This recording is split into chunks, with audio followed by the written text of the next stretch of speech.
I'm live. Greetings, everyone. It's Wednesday night, 8:58. Let's wait for my buddies to show up and do a little homework here before we get going. I got to get my channel set up, so hang in there with me for a second. Excited to get going. Lots to talk about tonight. Sam St. John will not be joining us tonight. He's on some kind of a vacation. I don't know, gone to the beach or something. Sure you wear some lotion on that fair skin, Sam.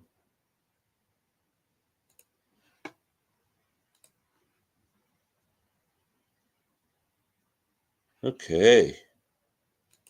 Here we are. Alex is here already. Right on. Hey, buddy. Glenn, you had me at rub the lotion on the fair skin. Yeah. Oh, Jason's here too. So when Sam's not here, people are on Jason's time. thumb is here anyway. It's all right. All right. How are you, fellas? Hey, Jason. Damn good. I'm taking a page out of Alex's book. I'm going with a glass tonight. I think that was that's the right way to About do the it. proper little snifter you got there, Jason? Yeah. Hanging around a bunch of elks. And you're right. It's time for a stout, so I went and got stout just for Alex today. That's Holy right. It's crap. stout season. I'm waiting for my gummy to kick in. Now we're talking. Glenn, you should screw from the basement. It should be gummy and vinyl with Glenn Calloway from the basement. You know, Jimmy Buffett sadly just passed away, and he made an album before when he was dying, right? And they just released it, and one of the songs on it is called "My Gummy Just Kicked In," That's Love which it. I think is I will gladly check that out. yeah. Christopher 628. That's his IQ, you know. pretty good. Very intelligent man. Hiya, Glenn. Hiya, Trevor. Don't forget to say hi to Alex and Jason. They're human beings too. Read on. Oh, Hey, hi, Alex, guys. Jason, and future Rob. Yeah, or grumpy asshole as we call him. Oh, That boy. was pretty funny. That had Oh. me. Geez, we're trying to come up with a topic for the week, and I came up with this idea that we would spell a word with records. I just thought it'd be a stupid way of showing some albums that you want to show, right? And everybody would show different albums. Rob sent an email. It's like emails always sound harsh, right? Yep. And it sounded like, Well, and I don't know you guys that well yet. So I was about to side plot with Jason and be like, Jason, are they fighting? Like, is this like, are they? Are the parents Like, fighting? I hate when mom and dad are screaming over email. I got pretty thick skin, so nothing really bugs me too much. But I was all on board with spelling grumpy asshole with grumpy asshole. Yeah, would work. me too. Yeah. Maybe we'll do a live chat, and we'll give in honor of Rob from Northern Revolutions, just the three of us, and we'll spell grumpy asshole in his That's honor. right. Yeah, when he reaches like a milestone sub, Yeah, or something, yeah. we can figure it out. Oh man. Okay, who else is here? Oh, hi, Alex and Jason. Hi, guys. Now and Then hit number 7 on the Billboard. I thought it was number 1 for some reason. No? Am I wrong? Evening, Glenn, Jason, Alex, and everyone. Glenn, how is Rob feeling and doing? I don't know. Find out, I guess. He should be here. I imagine he's putting Yeah, his son to he bed. said he's feeling better in the most recent video. Yeah, he seems to be up to his old grumpy self. Yeah, He said when we did that spontaneous live stream last Friday, he said he was 100%. Yeah. That hey, Music Sanctuary guy, that thumbnail photo of yours, I love looking at that. I don't know if that's a real photo or if that's you, but every time I see you in a chat, I'm like, oh, look at that cool photo. Number 1 in the UK. That's where I'm thinking about. Yeah, I'm pretty sure it got to number 1. Yeah, UK. Hey, Jack. How's it going, buddy?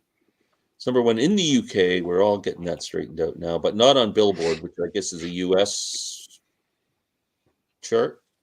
I don't know. We'll see how Canada does with all that hate coming from you, Glenn. Yeah, hate coming from me. I'm just kidding. I have not said a bad word about the song. I thought the song's kind of average. Video was freaking awesome, and then it made me like the song more. So of course, yeah. No, I am not buying the album, so I decided I'm just not. It makes it doesn't. I have every song. What do I? It's just $80 that I'll never get back. I mean, I understand why people would want it, but not for me.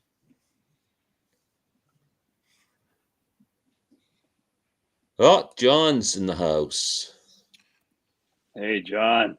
Cat Power sings Dylan is excellent. Heard the vinyl today. It is freaking awesome, man. I've never been so excited about it. I can't stop playing it. But I got it. I worked Sunday all day, and then by the time I got home, it was sitting here, but it was too late to play it. And I played it Monday morning. I played it all day Monday. I played it all day Tuesday.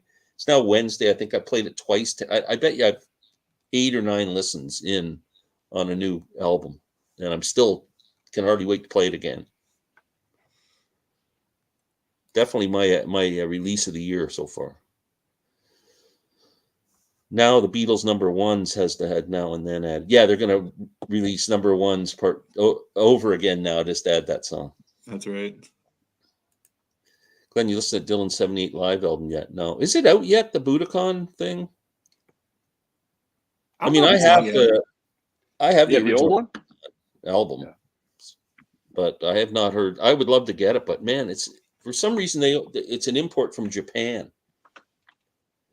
And it's so. I saw Mazzy posted that today. It was like 11 LPs or something. 8 LPs. Wow. I don't know what Mazzy would have paid for 8 LPs. In Canada, it's $190 for 4 CDs plus tax. Ooh. I'm That's $210 getting that thing up here into my house for 4 CDs. Yeah, do it anyway. Come on, do it anyway. No, I can't.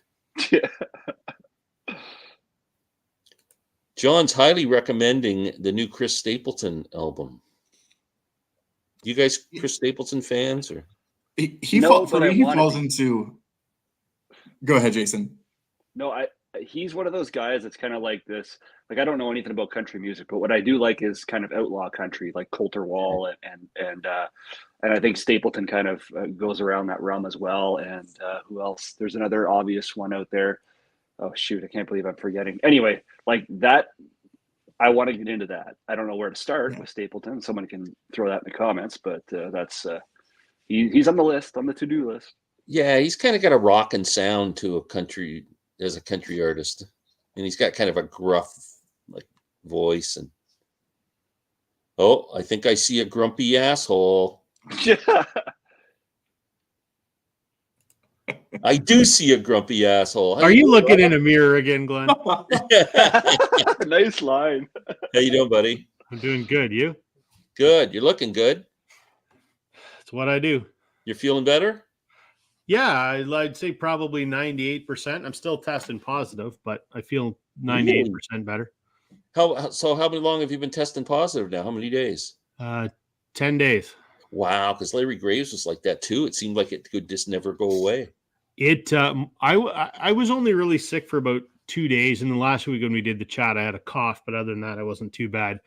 My wife got it really, really bad. Like there were a couple days that we were thinking about the hospital. That's how bad it was. Wow. Breathing problems, incredible pain. Yeah. She was in really bad shape. You die sitting in emergency. You're better off at home. And that's what I said to her. I said, sit in the waiting room and die, or die on a gurney in a hallway. You're better just to tough it out at home. If you can breathe, in your own bed. Yeah. Right. If you can breathe. This is next level uplifting conversation.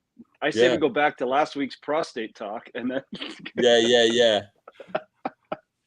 Well, I went for blood work, and I made an appointment for the lab. But I go there in the morning, and there's like 20 people lined up ahead of me. And the one guy said, I was just at emergency last night. There was 140 people in the emergency ward at Trenton Hospital waiting to get seen. 140. And I thought ours was bad. Jesus. 140. That must be a pretty big room. Oh, it's insane. I'm starting to think maybe our American friends have it right. If you can afford a privatized tier of healthcare, maybe that's worth it. Well, I'll tell you what about privatized healthcare, because I would say most of our tax dollars goes to our healthcare system. Yep. So if they made privatized healthcare and lowered our taxes down, so we're only paying a small amount of tax. Yeah. We could buy our own healthcare. Yeah. Because I think my daughter and my son-in-law pay like $400 a month each. It's like $800 a month. Yeah. We pay all that in taxes anyway. And more. Yeah. Yeah. So you don't want Americanized healthcare. Well, Canadian healthcare sucks too. So I've got a good friend who lives in Philadelphia, and her mom lived up here, and she had Alzheimer's, and said every time she came up here and tried to deal with the healthcare system up here, she kept saying to herself, I know you got free healthcare up here, but the service we're getting is just abysmal. Like you would not. Here's get the thing: you can walk into a Canadian emergency room with a bullet in you, and they're not going to ask questions, and they'll get you fixed up. The only problem is you'll probably die waiting for them to take the bullet out. Yeah. But it won't cost you anything. Yeah. And we don't have any bullets up here. No. That's another topic. True. We're talking about Chris Stapleton. It's more R&B. Yeah, it is kind of more. He's a country artist who doesn't really play country. Glenn's waiting for the Now and Then box set with 5 CDs worth of outtakes and a book, only $200. No, I am absolutely not. So waiting for that. Let me ask you this, because I'm a little behind. Did you end up buying the Red and Blue, Glenn? I am not buying it. I'm not buying it either. Do you have the Now and Then single? I don't need it. I ordered it. I may get the single just one day if I don't know. Here's what pissed me off. I pre-ordered stupidly because I never learned my frickin' lesson. I ordered the 12-inch single, which came out 2.5 weeks ago. It still hasn't shipped, and I've paid shipping on it as well. And I'm just like, why did I do that? I'm not pre-ordering anything anymore unless it's from like an artist that I'm not going to find their stuff in a store, like some of my indie Canadian stuff I listen to. Yeah. Because it's 2 weeks. I've paid twice as much, and I still don't have the goddamn thing. I know. It's ridiculous. We just Larry just sent me a thing today, like our local mall store, they didn't get anything on release day and all week. And then he said they showed up on their Facebook page today that, hey, we got all this Beatles stuff in, come and see us. Well, you're only a week late. Like, I think anybody who wanted it bought it. Like, yeah. Man. Yeah, I don't get it. Alberta's on its way to private health care. Yeah, I just got my single. Let's not talk about Alberta. You guys hear it? Yes, the Mind Games box set. Now that I'm intrigued about that one. I've got the Plastic Ono Band set and the Imagine box sets. They're both fantastic. I love them, and I will definitely be buying that. Problem is that unless you want to pay half your income for health insurance, it will not cover major costs. You have heart issues, you will go bankrupt. I don't understand how they do it. Like, I don't understand, like, if a woman wants to have a baby in the States, like, does that not cost her like tens of thousands of dollars? Yeah, because with my daughter's telling me, they told her when they signed up for their health care, you're covered when you get pregnant for all your exams and everything before you get pregnant, but when you go to have the baby, it's not covered. Wow. So it's $10,000 to actually physically have the baby. Jesus. But they'll look after you before you have it and make sure you're going to be, healthy, so you can pay them the $10,000 when the time comes. Never mind. I'll put up with our shitty health. Alex is like, well, I got 7 kids out there. I haven't been charged yet, but it could be 14, Jason. We don't know. Him and Sam went on a wild bender on the weekend. You never know what trouble they got into. Well, that could be a granddad. Yeah. Screw reissues. Let's talk about healthcare tonight. No, the funny thing is in the right, it's one of these give and take things, because if you can't afford it and you have the money, you can get the most premier, best, amazing, best doctors, best everything in the world. And if you can't afford it, then you should probably just die. And that's not my language. That is more of like, that's the American dream. And I say that of personal experience of the amount of people I know that simply sit here in this, like, they're in danger, they are critically injured, and the thought genuinely runs through their head, I should call 911, but I don't think I can afford it. It's that is kind of part of the American aesthetic in a way. Yeah. And so it's, but also this is not the first time I've heard also about your challenges up there either, and sort of the service that you get for what, the taxes pay for either. So Yeah. I think what I just need to do is I think I need to marry Taylor Swift, and then I'm set. Yeah. But I 'Cause think then It money's not it enough. isn't a live stream unless Rob mentions some kind of affection for it. in all fairness, though, if you're critically ill up here, like you go into a hospital and you're having a heart attack and they know right away that you're like in danger, you get the best service in the freaking planet. Well, you know what? That's true. Because about Yeah. 5 years ago, I have a stressful job somewhat, and I thought I was having a heart attack. And I went to the emergency room and I said, because I had all the symptoms, chest pain, all that stuff.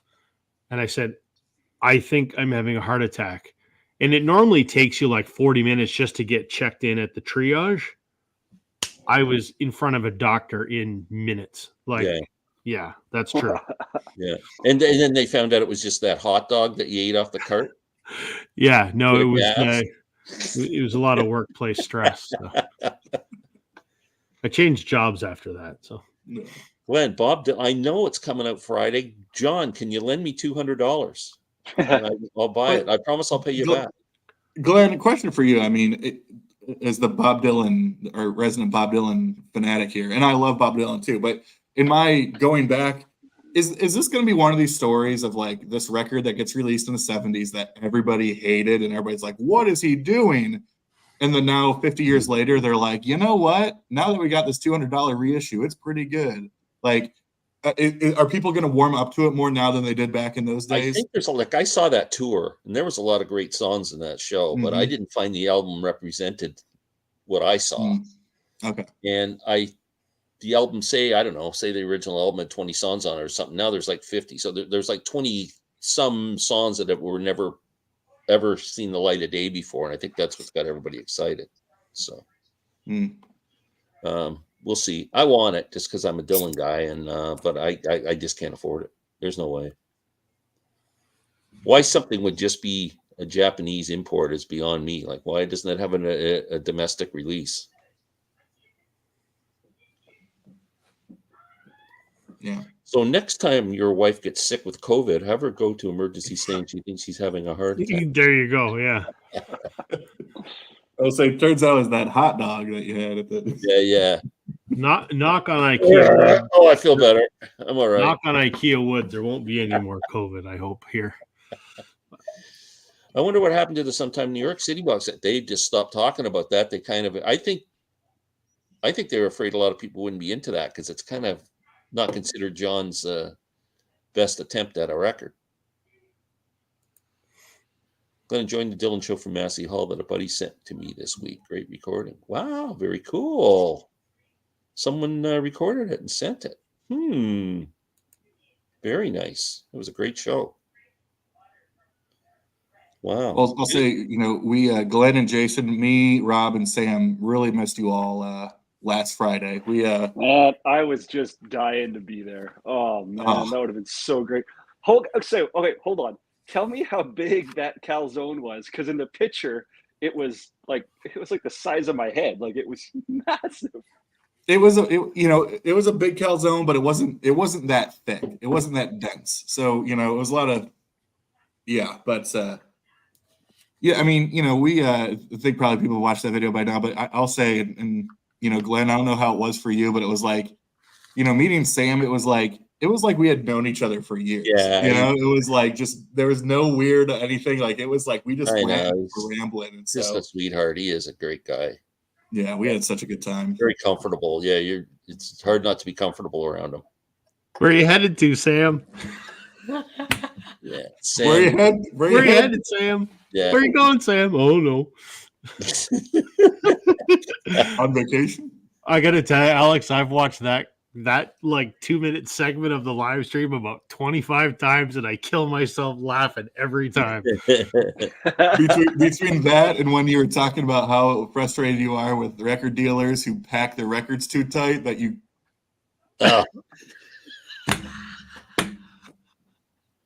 Oh man, we had so much fun. Yeah. Wow. I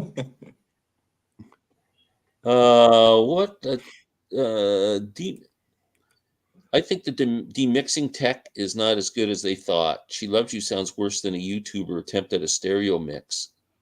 Love Me Do is also not so well done.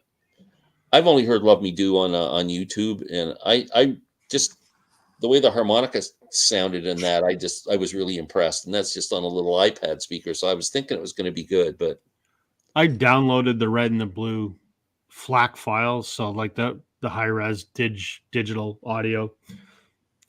They're fine. They sound a little different than the originals, but I'm always the guy that says I can't tell the difference. So who cares?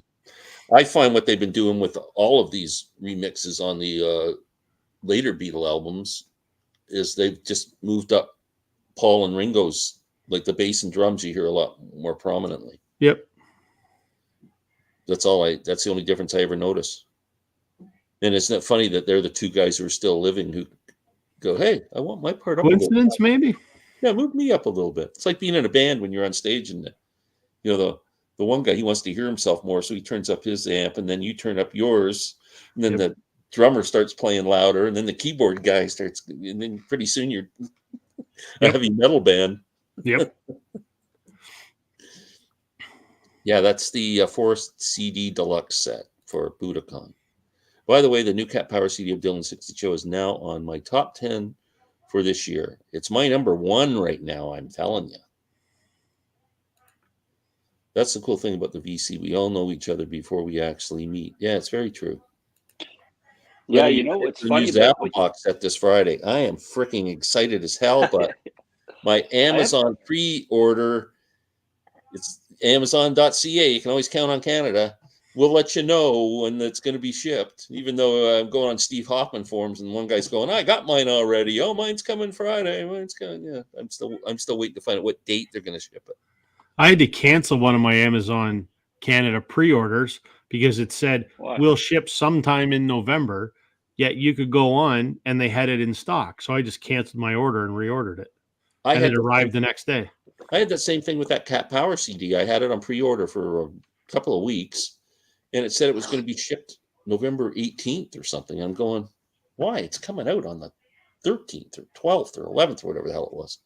And so then I looked just on the listing for the album, and it said it would arrive the next day.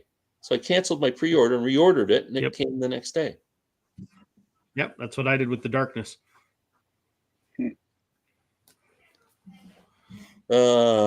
Just finished listening to the entire Warren Zevon catalog. Wow. Amazing career. Wow, that's cool, John. One of my favorites. I like him more. John, can we do a ranking? Oh, you're a big Zevon fan? Oh, huge. Yeah, I love that guy. Awesome. Okay, where do I start, Alex? I got my notepad for tonight here all ready to go. Yeah, I mean, you would with either Excitable Boy or his self-titled on Asylum. First off, I think you start from the start because I usually do that, but sometimes I just want to. If I'm unsure, I'll just take the one that has the best album. I mean, it's a little bit complicated just because if you say his first album, he did have an album in the late '60s that he has sort of like disowned. It is not representative of his career at all. The first major label. So I would start around produce that, I think. Yeah, so Warren Zevon, self-titled 76, I think. Yeah, probably around there. Yeah. First two songs on the Red album were okay, but then I saw her standing there playing, and it sounded really great, in my opinion. Wow. There will definitely be a video and possibly a second video on ranking the albums of Zevon. Awesome. Well, I'll be in your area here in a couple of weeks, John, so it might be another meetup time. You're going to Florida? Wicked. Mm-hmm. Where are you going? You do a lot of traveling. Tampa. Oh, so you'll be right in, John. How can you not meet up? How could you not come find me, John? Yeah, I'm sure John will do that. He'll take you to Kingfish Records. Yeah. I mean, it's a work conference, but I'm not trying to work. I mean, oh, why would you want to do that? Oh, wow. Speaking of meeting up, you're not available on the 25th, right, Glenn? No, it's my wife's birthday. Well, some of us locals are getting together in Toronto. So, well, I don't know why you picked my wife's birthday to do that. Well, I think you should tell your wife, listen, honey. She's listening, so you tell her right now. I mean, Lynn, I'm not telling Glenn what to do, and you should be way more important, but I hear the things Glenn says, and he's like, I really wish I could hang out with my record buddies. So, take her to a nice dinner the day before and then come meet your record buddies in Toronto. I don't know. You're throwing that buddies term around pretty loosely. Well, I didn't say I was going to be the only one. There's maybe people there you actually Well, is there like. going to be someone there I might like? Maybe.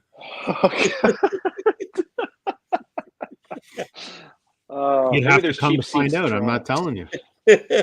No, we got plans, man. I'm not sure. Maybe Lynn wants to come and meet your record buddies. I could just send her. Buy her some records, I could just send her, and you guys could shop for like sure, an old Patty Duke record or something. She's probably more fun than you. Definitely more fun than me. He's funnier than me. That doesn't take much. Oh, that's John. He's still going to do a video. What dates will you be in town? Let's get this thing organized. Oh, there we go. I'm missing out here. 11/28 to 12/02. Wow, it's gonna be too hot. My Ohio November body is not going to be able to take this Florida heat. How can you not love that? November. Just bring a wife beater and a banana hammock. You're good. Are you gonna go to a football game or anything while you're there?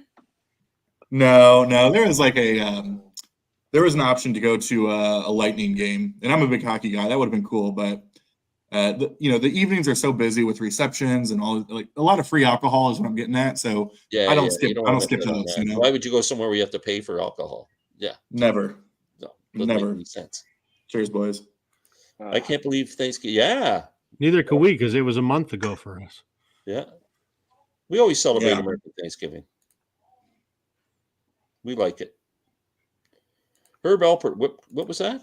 Herb Alpert whipped cream vinyl is hard to find in the thrift bins now. They've run out finally. Oh, I don't think it's that hard to find. I think I saw it the other day. Right beside the Engelbert Humperdinck record. Ah, nicely said. Yeah. That is always in there. Charlie Pride, Engelbert Humperdinck. Oh, yeah. The Knack. Same ones, eh? Yes. Yeah, that Knack record's a great $1 record if you can get it. And the best of Trooper. Yeah. I'm talking about real Thanksgiving. So are we. Wow. Yeah. Well, Americans do. They kind of, that's kind of like your number one holiday. The Americans are outnumbered on this panel. So it is, I mean, there's a lot of jokes we can make about the American brain. And this is not a reflection on DCM over here, but it is not like, I think Americans view Thanksgiving as like an international sort of thing. Like the idea that like there's a Canadian Thanksgiving that's held in October. It's like, what? What do you mean? Like you don't do the cornucopia at the same time we do? I hate to break it to you guys, but there are other countries besides America, and most of them do things differently. That's hilarious. So do you not, so like Pocahontas, the movie, since that was like a super accurate historical portrayal of the story, like do you not do that? The Young song maybe was more accurate. We got our own native issues up here. There you go. Okay, guys, let's talk music. Rob came up with this theme tonight. Brilliant theme because of kind of inspired by the Beatles' Red and White albums being reissued. Reissues are kind of the talk of the vinyl community. So let's talk reissues. We're going to talk about, I guess we're kind of going to come up with something that has not been reissued and we wish it would be, and kind of what you would hope to see in that reissue, and a general conversation if there's some you want to bring up that you like or think sucked or whatever.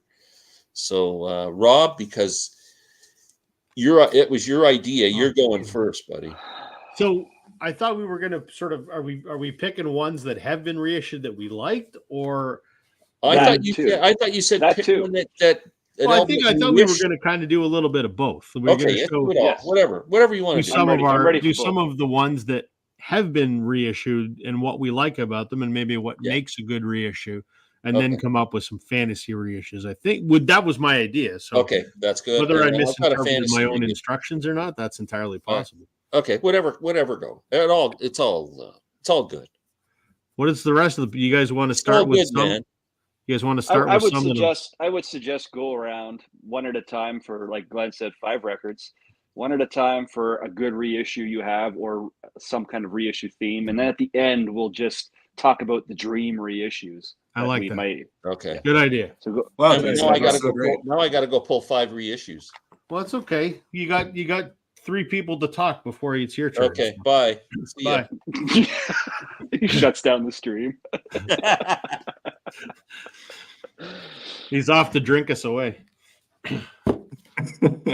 I right. do need a new beer. Oh shoot. So, I mean, there's tons Okay. of issues out there, and I'm guilty of buying some reissues, especially when I'm flipping through the bins.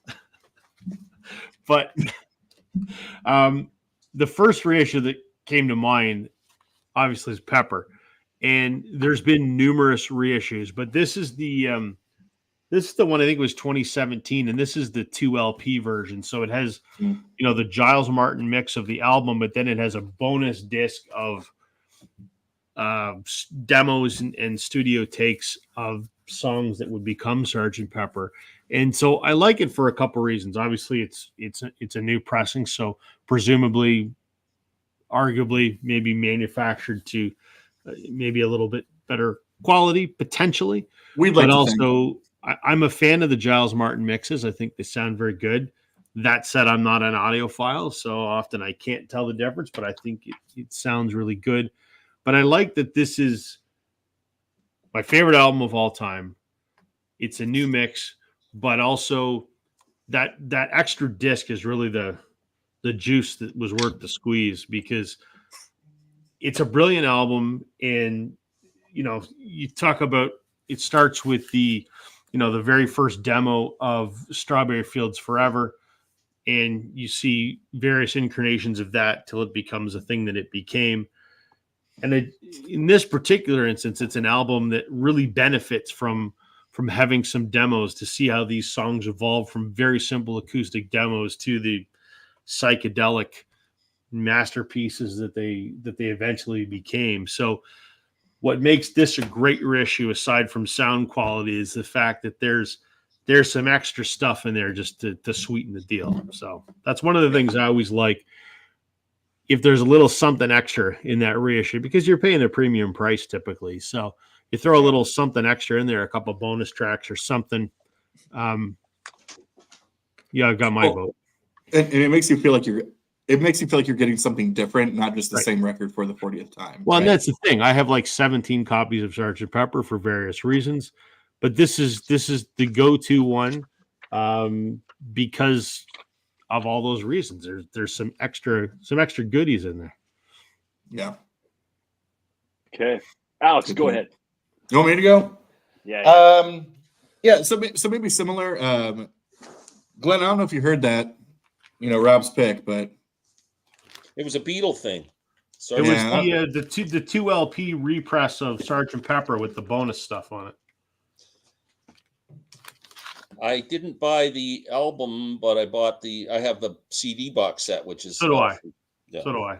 I wish they had done a vinyl box set, but they didn't. So yeah, so I got mine kind of categorized in a couple different areas. Like each round I'll sort of do a different theme of it, but I'll ride along the same things of you, Rob. I guess thematically ish. This is kind of the same, but for me, I as a buyer, collector, whatever you want to call it, I do typically try to buy originals. There are things to me that I like the idea of, like, the piece of history involved with it. I like opening them up and smelling that trashy, mildewy, cigarette smoke driven nastiness. Like, I don't know. I like that. And I don't know. It's just like the piece of history that I love, but I do buy a fair amount of reissues too. If there's a reason to, right? If there's additional material, if there's a live album attached to it, all those different things. So one of the ones that I pulled is, I did have an original of this, but I like the idea of it. I think it includes like 12 unreleased songs and some additional stuff. And it's one of my favorite records from this band. This came out a couple years ago, again, as a double LP. Rob, similar to your show, but to what you showed, except less of like the demos and more just like a bunch of bonus tracks that we might not have ever heard. And that is The Who, Sell Out. They did this sort of double LP a couple years ago that, contains 12 bonus tracks, and of course, like rare photos, and new liner notes and all that type of stuff. My original of this was really beat up like crazy, and I kept finding it more and more difficult to find. But also, I love the idea of getting some additional stuff to it with it. And it was like, I think I paid like maybe $20 for this or something, you know. So it's like that for all the additional stuff that you're getting for something clean was worth it to me. And I love this record.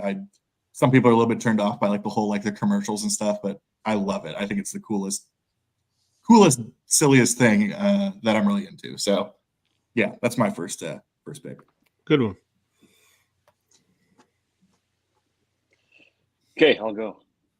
You go. Yeah, That was you know pretty- what? I know in the VC there's a lot of people that are super into soundtracks. I'm not really that guy. Not just because I have other things I want to collect. Nothing against soundtracks, but I do have a couple. And I picked this one up. It was reissued, I think, just a couple of years ago, just last year. And that's the soundtrack for the movie Superfly with Ooh. Mayfield, right? So when I thought about reissues, there's lots of different kinds of reissues and things like that. And I guess you guys have already kind of hit the point. Like, some of the best reissues are the ones that give you extra stuff, right? So, and I really like it. And I think that I might be wrong on this, but I'm pretty sure the Who's latest reissue of Who's Next actually went against this, where you didn't really get the actual complete album as the album originally came out. And I don't like that. Like, in this case, you get the first disc is the album, the original album that came out. And then the second disc is all the bonus stuff, like the full length, the single mix, the cool stuff. Because if I'm going to buy a reissue, I do, mastering and pressing plants aside, I do want to have the original album, like as it was intended in that order, right? And I won't get into the weeds about European versus North American track listings and stuff like that. But when it comes to a reissue, if it's going to include some bonus material, I just want that to be on a separate disc altogether. I want to make sure that I still have the option to go to the album as it was originally intended and fly through it. And then, if I so choose, of course, I'm going to go and explore the other stuff as well. But and this is a great example of that. Incidentally, it's just a great album. I knew from before I was collecting records that I needed this.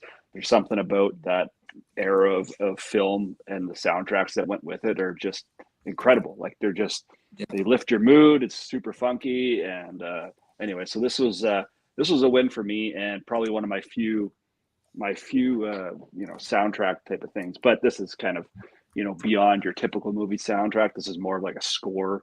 It's not like the soundtrack to the Back to the Future movie or something like that, right? This is Curtis Mayfield. Here's my masterpiece for this film. Take it or leave it, right? And I take it 100%.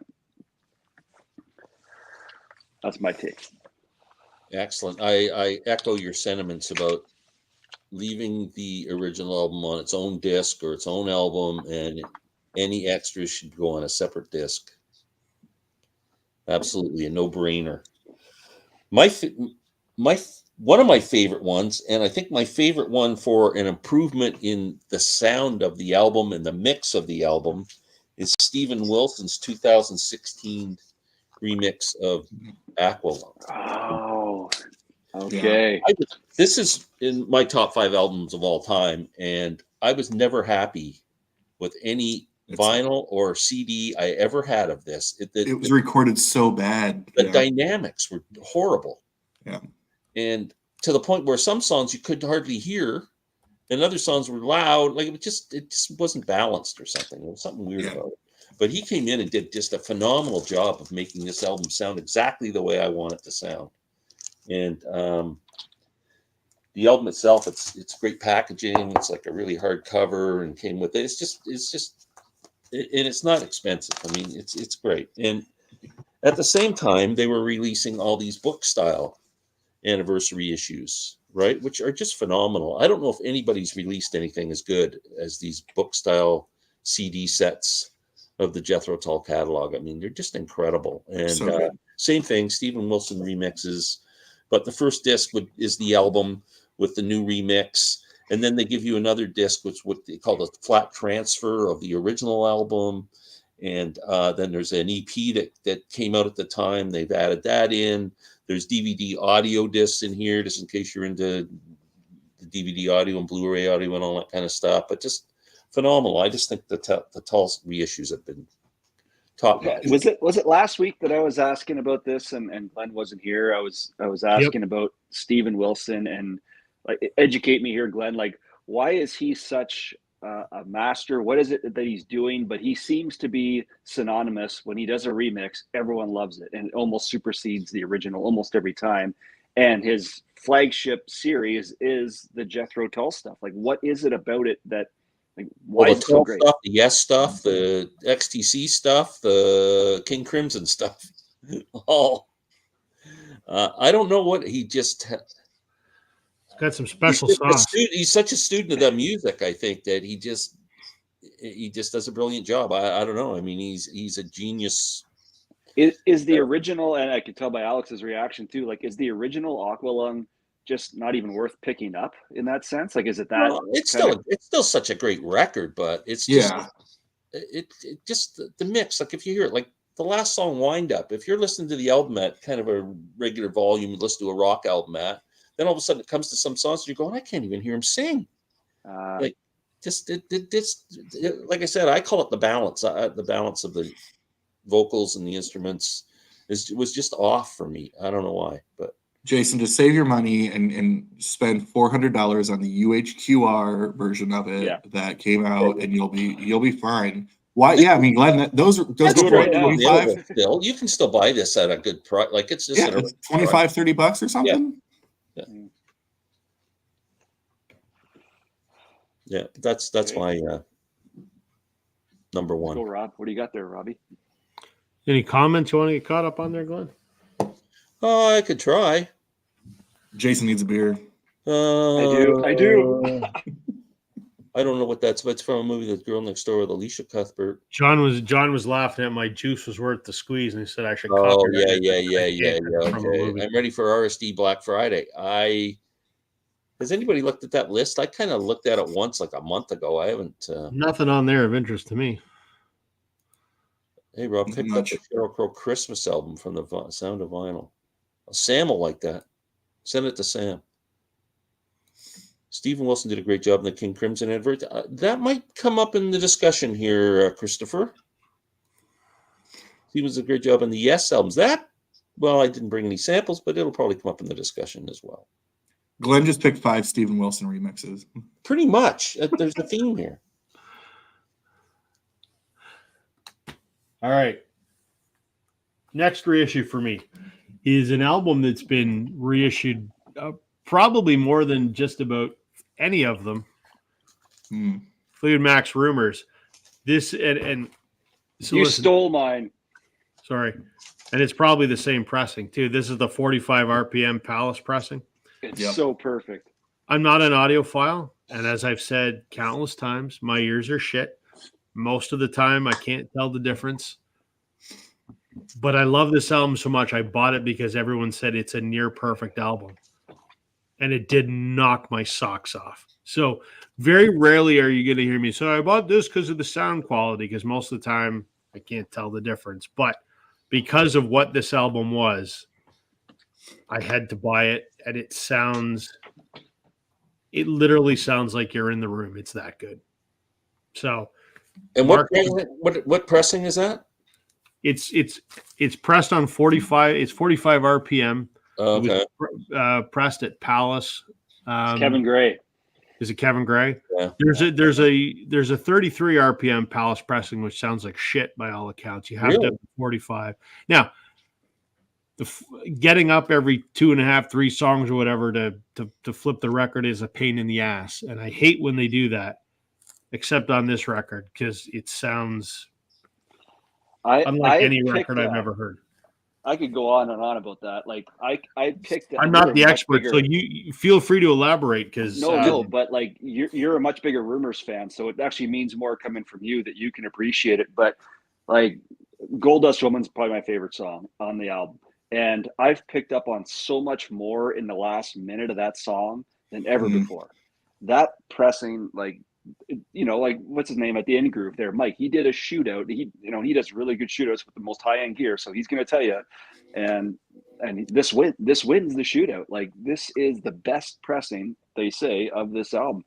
And I've never heard anyone disagree with that. So that means Right. something, whether you care about the quality or not, that's a whole other discussion. But if you do care, apparently this is the winner.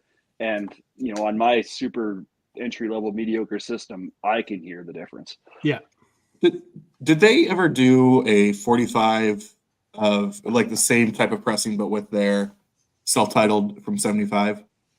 No, but I shouldn't say that for certain, but there is, and I actually am fortunate enough to have like an old, like early MoFi of that, Oh, yeah. of the Fleetwood Mac self-titled, and it's got the Japanese, like the really good vinyl where you hold up to the light and you can see through it, and that's an amazing pressing too. But yeah, That's awesome. Yeah, I have that.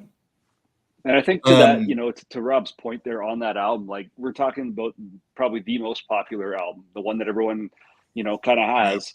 And for that to achieve like a new level of status and a new level of desire in the population, like that speaks to how wicked that album sounds, right? Because everyone would be like, rumors, you don't need another copy. This comes out, the buzz all around it, just it resulted in everyone wanting it so bad that they had to redo it again, right? So I got like the second run of it, which whatever. It's So just did I. friggin' perfect. The only problem with mine, double seam split on the bottom. Yeah. Whatever though. Whatever. Okay. Still sounds good when you play it. Well, my I guess next sort of theme is this idea of records that I spoke before about how I do try to do like original stuff, but if and when originals of these are wildly expensive or inaccessible or unaffordable, that's when I start saying, okay, yeah, I'm going to find a reissue. And I know it's not hugely popular amongst this group. I don't know if it is who's watching. Glenn, I know you tiptoe a little bit into this world, but when I started collecting several years ago, I was like, you know what? Like, you should get into jazz. Like, you should start like thinking about these things and seeing what you like and what you don't like and sort of finding where you fit in. And so, Jason, am I about to steal another one from you? No, but I will get to the jazz later on. Yeah. And so a lot of people have said this, but for someone who started collecting just several years ago, I could not have entered a better time if jazz was something that I was interested in, because of all the reissue series that are out right now that are just insane. I mean, it's like with the Blue Note Classics and the Blue Note Tone Poets and the Prestige series and the Verve Acoustic Sound series. And we're talking records where originals will go for potentially thousands upon thousands upon thousands of dollars, or you can get a brand new audio file cut by Kevin Gray from the original analog tapes for $20. I you know what I mean? It's like, what a way to kind of get into the stuff. And a lot of people have talked about this over the last year. Maybe it came out last year, but the one that I picked was the what they call it, the Complete Masters. Yeah, I have that. I have that. Yeah. Yeah. Okay. Yeah. Yeah, John Coltrane's only record that he did for Blue Note, 1958, wildly expensive record. And I went, when they released it, they're like, well, we're going to do a mono version that's a single LP, or we're going to do a stereo version that is called, the Complete Masters, that sort of includes, again, going to the earlier point, this extra disc of outtakes, different versions, additional songs, all that kind of stuff. And so for me, I was like, well, I'm definitely not going to get both. I'm not that kind of person of like, oh, I need both of these, but I wanted the extra stuff. And I think specifically for jazz, and knowing how jazz records were recorded, is the outtakes are just as good than what ended up on the record, because they're pulling and patching and doing all these different things from 3 days worth of sessions or 3 weeks worth of sessions. And so it's they're outtakes, and there's however many versions of Blue Train on here, but it genuinely feels like a different song in that sort of way. So this is still readily available. I think this is upwards around like $40 or $50 again, and this is one of the areas where I'm peeking at Amazon all the time of like, because sometimes out of nowhere this will drop down to $30 and then it's back up to 52. And so I just think, like, if you're curious about jazz, or it's something that you're intimidated by, or you just don't know where to start with it, it really is such a good time to get into it. Along with that, though, is because there's so much out there and being reissued, and there's so many labels, and there's so many, like, you can also get the reissue of this for $19 that it's nowhere near as good, and blah, blah, blah, blah, blah. It's overwhelming. And so in one sense, it's a great time because there's so much out there and it's so accessible. In the other sense, it's a challenge because it's overwhelming. You don't know what to get. You don't know where to go. But yeah, I picked Blue Train as my sort of reissue pick, but really any of these Blue Note type of titles that Tone Poet or the Blue Note Classic Series have done. Yeah. I've just got outstanding. all the Tone Poets, but the ones I haven't heard a bad one yet. They sound really good. Yeah. It's incredible. And you're absolutely right. Like, now is the time to get into it. And you're right about there being like non-Tone Poet, non-Classic Series reissues, but because the price point is so low, why wouldn't you just always go to the Classic Series and just get a great product? And the Amazon point is really good, and I'm sure anyone that's watching is well aware of, you know, Amazon warehouse sales and just records on Amazon in general. But I did get screwed once on that. I was looking for a copy of Cannonball Adderley's Something Else, and I saw it dirt cheap, and I grabbed it thinking it was like the Kevin Gray Classic Series, and it wasn't. It came, and it was like the worst thing in the mail I've ever seen. It was in a plastic bag. It was, anyway, returned it, ended up ordering the correct version, and of course it was all good. But you're right, at the end of the day, like, this is the time to experiment with that. And I think that's the type of genre of music that, you know, if for 20 or 30 bucks, you know, you're going to stream it, you're going to bring it home, you're going to like it. Like, just stream it first and make sure you're not going to be disappointed with the pressing at all. Like, never, not a chance. Yeah, that was excellent, Alec. Good examples. God, is it me? Okay. Show rumors again, Jason. I was going to show rumors again, but no, I'm not going to do that. You should. Okay, yeah, but you know what's not on that is Silver Springs. Kevin Gray couldn't fix that. All right. Yeah. They. I do my Kevin Gray Silver Springs. They could have done that. And I don't care if it comes into my living room when I buy that. I can't do 45 RPM. I'm sorry. Yeah, I get that debate. Drive me nuts. Like, yeah. So I chose this record. Well, one, obviously I love it. Two, it's a great pressing, and three, I think it's just a great type of music to have reissued on occasion, and that's Hooker and Heat. So Canned Heat with John Lee Hooker. This is the Pure Pleasure reissue. Pure Pleasure, if you didn't know, is an amazing reissue company. Everything they do that I own, I only own, I think, 2 or 3 of their reissues. Great stuff. But I think, like, I like any kind of reissue or any kind of album, I guess, and they need to reissue these, when old artists blend with new artists and they get together, and they basically, this album is just them jamming, right? And it's just them hanging out. And when you read the liner notes and when you read the Wikipedia stuff on it, you know, the amount of respect that the older artist, or the newer artists, I guess, Canned Heat in this sense, had for Hooker, and the way they kind of encourage him in the studio. Now, when you're saying new artists, you're talking 1968 here. I know. That's where my musical soul belongs. But yeah. Anyway, so a great reissue company, Pure Pleasure Records. I think that and I'm not sure what their affiliation is, if it's just a distribution or not, but what affiliation they have with Speaker's Corner. But like, it's kind of the same sort of website. But it seems that they're always choosing titles that need to get out there. You know, they're not necessarily choosing the stuff that's always being redone. You know, I'm ignorant here. I don't know how many times this particular album's been pressed. I just know that this was the one that I was searching for, and I finally got it, and I was blown away. Again, we're talking about a company that can put a good mastering engineer on it. So that's what I need for a reissue. I need good mastering. I need good vinyl at a good plant. And typically I'm kind of happy, right? I'm not going to buy an album I don't want. So I'm obviously going to buy one I want, and then it has to meet those other criteria, right? It's going to be, you know, it's going to be a good mastering engineer. And a good mastering engineer isn't going to choose, and this is another piece of criteria, an album that has a bad source, right? So you're not going to see Kevin Gray touch, you know, an analog tape that's fried, right? You're not going to see the Chris Bellmans going and working with tapes and digital whatevers that that are already garbage, right? So you know when that their name is on it, it's going to sound good. You know that the reissue company itself has a reputation in the community because they choose a good pressing plan, right? And of course, there's always one-offs and things like that, but ultimately, Pure Pleasure really impressed me on that one. So I guess I chose that album to kind of give a shout out to that company and to say, you know what, like choosing those kinds of things, I find it's I don't know, I wouldn't say it's educational, but it's really good for people to kind of learn about musicians and their musical influence. And when they get together with their idols and make music, it's kind of special, right? Mm-hmm.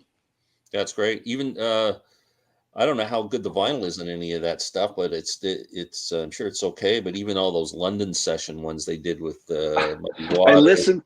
I got to talk about that later because Yeah. it's part of my thing later. But I also listened to the Howling Wolf sessions today. Yeah, the London I session. forgot how freaking great that was. Yeah.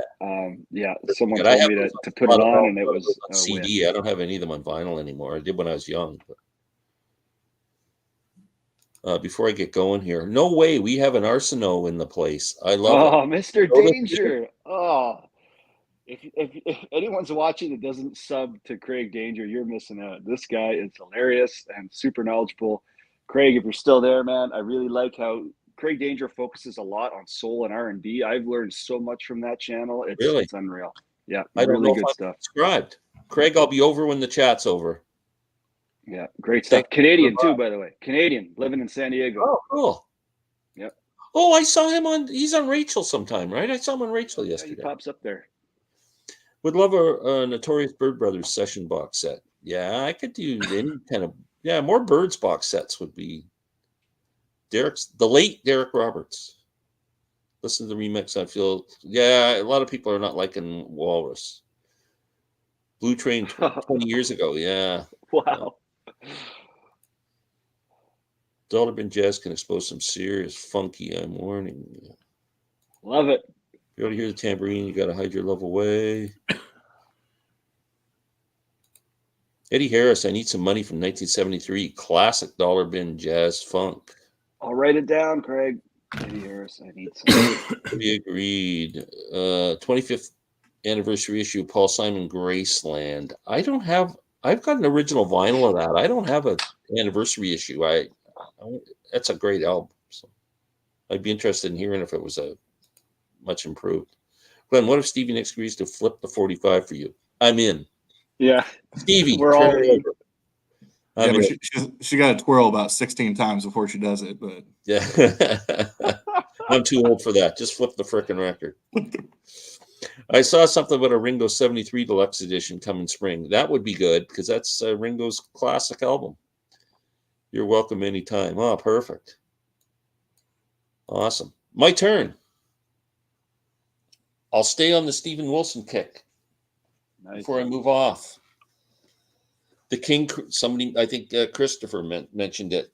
Also, not only did he doing a great job on the Tull, but on King Crimson. And this is how the first time I ever heard Steven Wilson's name was when I bought the 40th anniversary edition of one of the great albums of all time, In the Court of the Crimson King. I saw, Steven Wilson's name's all over this as the remixer. And I didn't know he was like, I never heard of Porcupine Tree or Blackfield or any of that stuff till after. And these are phenomenal. They just sound so good. And they a lot of bonus track. Crimson bonus tracks are always great. The bare bones versions of the songs as they're kind of getting them up to snuff for the final recording are just always brilliant. I mean, just such incredible stuff. But there's a whole series of these 40th anniversary sets. I just pulled 5 of them here. I think I got most of them. And again, the vinyl, there's vinyl reissues too, and fantastic stuff. Glenn, did you hear? I know you love that record. It's like one of your favorites. Did you hear that record when it first came out? Or yeah. Well, I can't imagine 1969 and hearing 20th Century Schizoid Man. Yeah. I mean, what I couldn't even imagine what was going through people's minds or ears hearing that the first time. And you know, it was funny. I had a buddy. We had a family cottage. And my buddy across the road had a cottage, and he brought this friend up. I still remember his name was Pete. His name was Pete Horning. I still remember the guy's name. And he was the guy who introduced me to that album. He had at the 8-track, I think it was probably then, in 1969, and he had it plugged into his car, and we were sitting in the middle of the cottage country with this thing cranked up to freaking 20, just going, whoa! Substance free, of course. Oh, yes. Yeah, of course. Yeah, Of course. yeah, the air was very fresh. Yeah, but yeah, no, that's gold, man. Good stuff. We got more guys coming up here. Anything else? KC albums are essential, and Wilson did a wonderful job. Absolutely. 54 years. Yeah, isn't that incredible? I was 16. What an iconic album cover, eh? Is there a, Oh, yeah, is there a more? My favorite album. I would love that. If someone could paint that on my wall, a whole wall with that face. I bet you someone's done it. Oh. I like when you see King Crimson now, or I guess they're kind of not playing now, but over the last few years with Jacko Jackson playing the second guitar and doing the vocals, he's got a Paul Reed Smith guitar with that image from Court of the Crimson awesome. King on emblazoned on the whole guitar is painted in that design. It's fantastic. Love it. Rob, I think it's up. You're next, buddy. I am. Okay, so I don't know when this came out. 2012. So the band I love from Texas called the Old 97s. They're a country rock band, kind of in the vein of like early Uncle Tupelo kind of stuff. And they're still around to this day. They're still making albums. This was their major label debut from 97 called Too Far to Care. And it's a fantastic roots rock album, country rock album. And they reissued this in 2012. So if I'm not mistaken, I think it was the first time it was available on vinyl, but they remixed it, they remastered it. First time on vinyl for a 25-year-old album or whatever. So for that reason alone, it's cool. But what they did is they simultaneously did a standalone release called They Made a Monster, and it's all of the demos that were for that album. So if you're not interested in the demos, you don't need to buy this. But if you love this and you want to buy a standalone LP of all the demos, you certainly could. Both of these are on colored vinyl. Not that that's a big thing, but one of my favorite reissues because it hadn't previously been available on vinyl, and then they give you an option to buy some extra stuff. So, and of the demos that are on here, about half of them actually made the final record, and the other half did not. So it's not that they're just demos that are songs on the album. There are some songs that just had been unreleased in any form. So a great reissue. Rob, how'd you come across those guys? That's a good bloody question. I have no idea. You said they're from Texas? Texas? Texas, yeah. What a great band name. The old. You know what they say about Texas? I was aware of them too, and I can't remember how I found them either. It may be one of those things I stumbled across on YouTube, probably because I was listening to a lot of Uncle Tupelo, and it's similar. Yeah.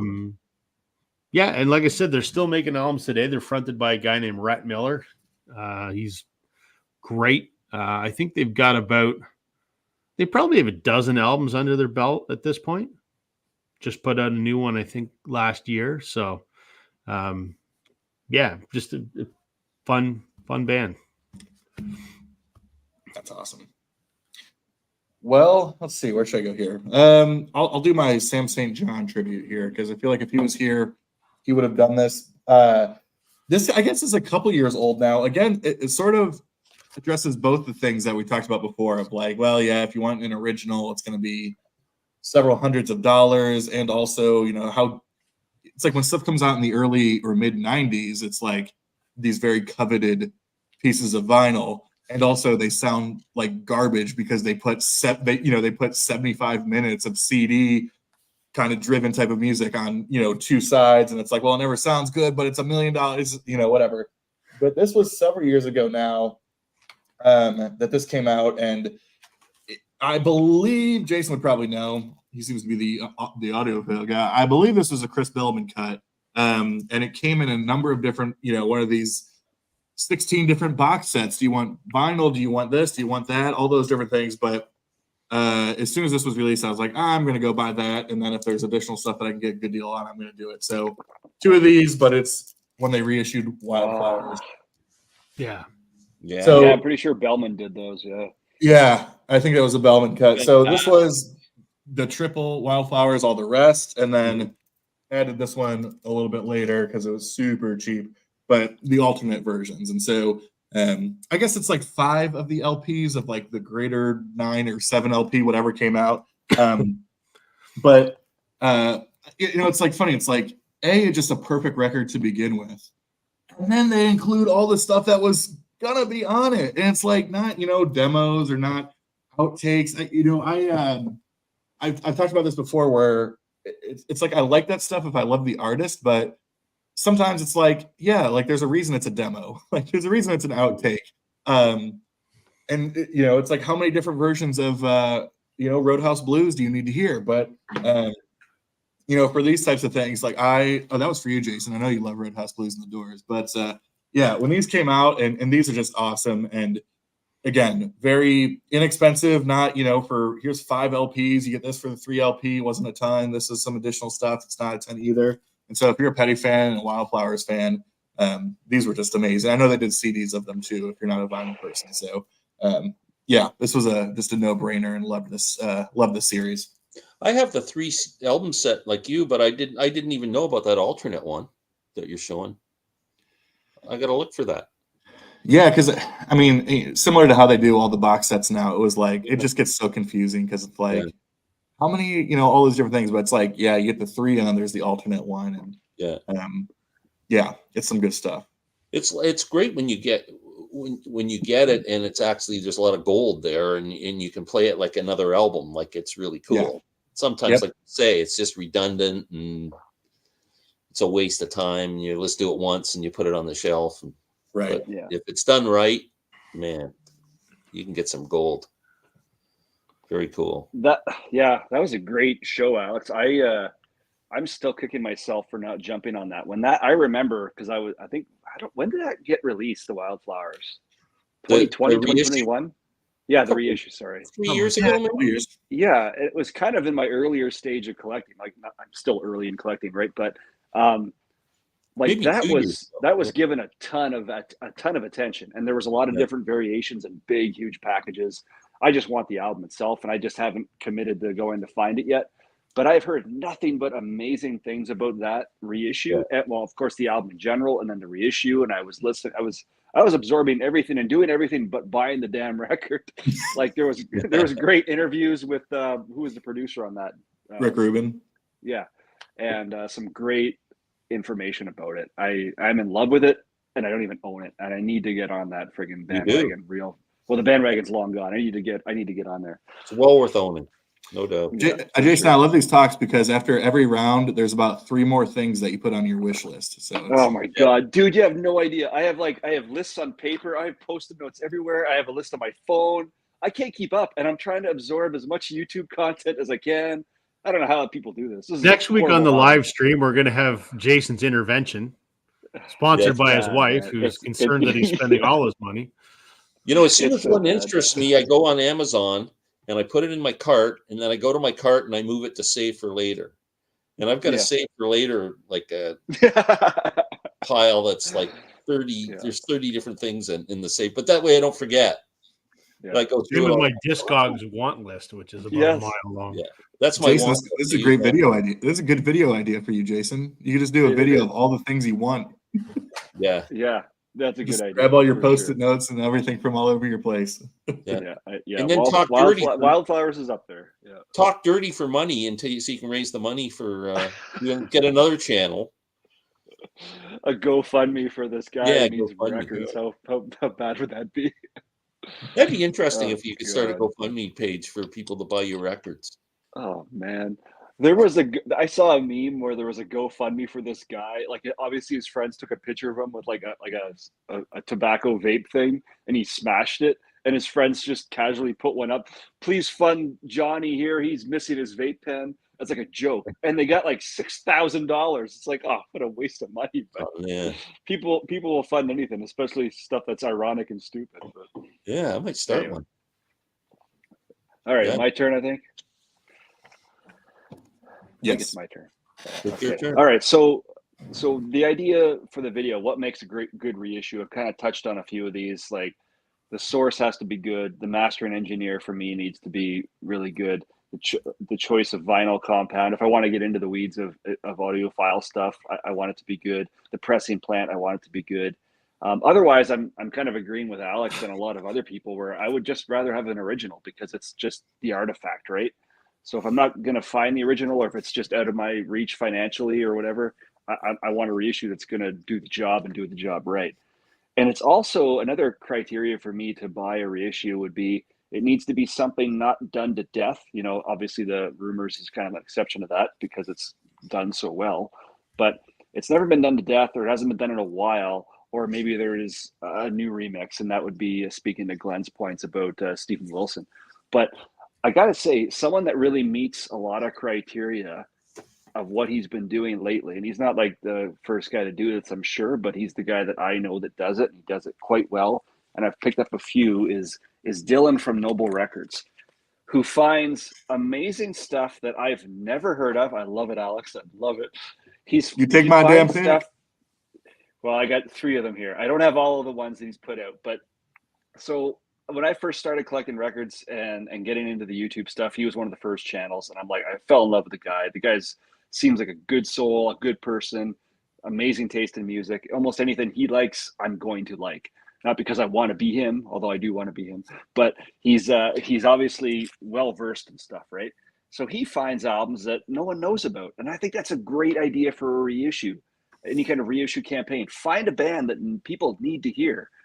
Find a band that put out one album and then just went away. Remember that time, I think on my first live stream with you guys, I showed that band, like that album Next, Dusty Shoes. Like I found that weird album and I sent him a picture. I said, man, thanks to you, I grabbed this and I don't regret it. It was a good find, right? So 3 albums that I got from Dylan, from Noble Records that he did reissues on were Farm, which you have, Growers of Mushrooms, Leafhound. I don't have that one. That's a good find right there. And then Andromeda. So awesome. Wow. Just 70s hard rock, kick-ass shit that is just so friggin' fun to listen to. And, you know, there's a bit of a niche factor that I do enjoy too, right? Like, hey, check out this band, you know, like let me introduce my friends or whoever to this new stuff. And he's a pioneer, a champion of that kind of mentality of, if we're going to put a new album out, let's put an album out that otherwise you would pay $1,000 or $2,000 for. Like, what a great mentality, right? And of course, he's so knowledgeable that he does source out bands that, you know, that will be respected, right? He's not going to put out crap. He's going to choose bands that really need to be out there. So when it comes to reissues, I love finding ones that are done of bands or albums, and I have some on my want list that we'll get to at the end that kind of fit that criteria. Something that hasn't been done to death, something that needs to be put out there so people learn about that band or about that music. A prime example, as soon as you said a band that not a lot of people know that you need to hear, this is probably the greatest one of all of those. One that nobody knew about, got reissued. You know this one. Shut up. Yeah, but I mean, I'm going to pick it up tomorrow. I'm finding it tomorrow. I'm going back to a place and I'm picking that out of the collection. Prime example of an album that nobody knew till the movie came out, and then, you know, they've repressed it and it's sold millions of copies since. What is it? Sorry, Rob. What is it? Are you shitting me? You don't know? Holy shit! Rodriguez. Cold fact. Oh, so I didn't recognize the label. Sorry. Yeah, I don't recognize the cover at all. But yeah, me neither. Yeah. Okay. Prime example. Yeah. That is the best example of that. An original, and thankfully I've got an original South African press, but an original, That's especially crazy. an American one, is $400 or $500 if you can find one. So I'm currently doing another CD or album exchange thing. We start up a new thing with Steve from All the Worlds of Stage, who's with us now, I think, tonight, and myself and Larry Graves and Marsha P. Another gentleman, a podcaster by the name of Chris Levine, and Chris came up with this album, band Dark Around the Edges. Do you know that album, you guys? It's a No, but I was really interested after watching 72 or something.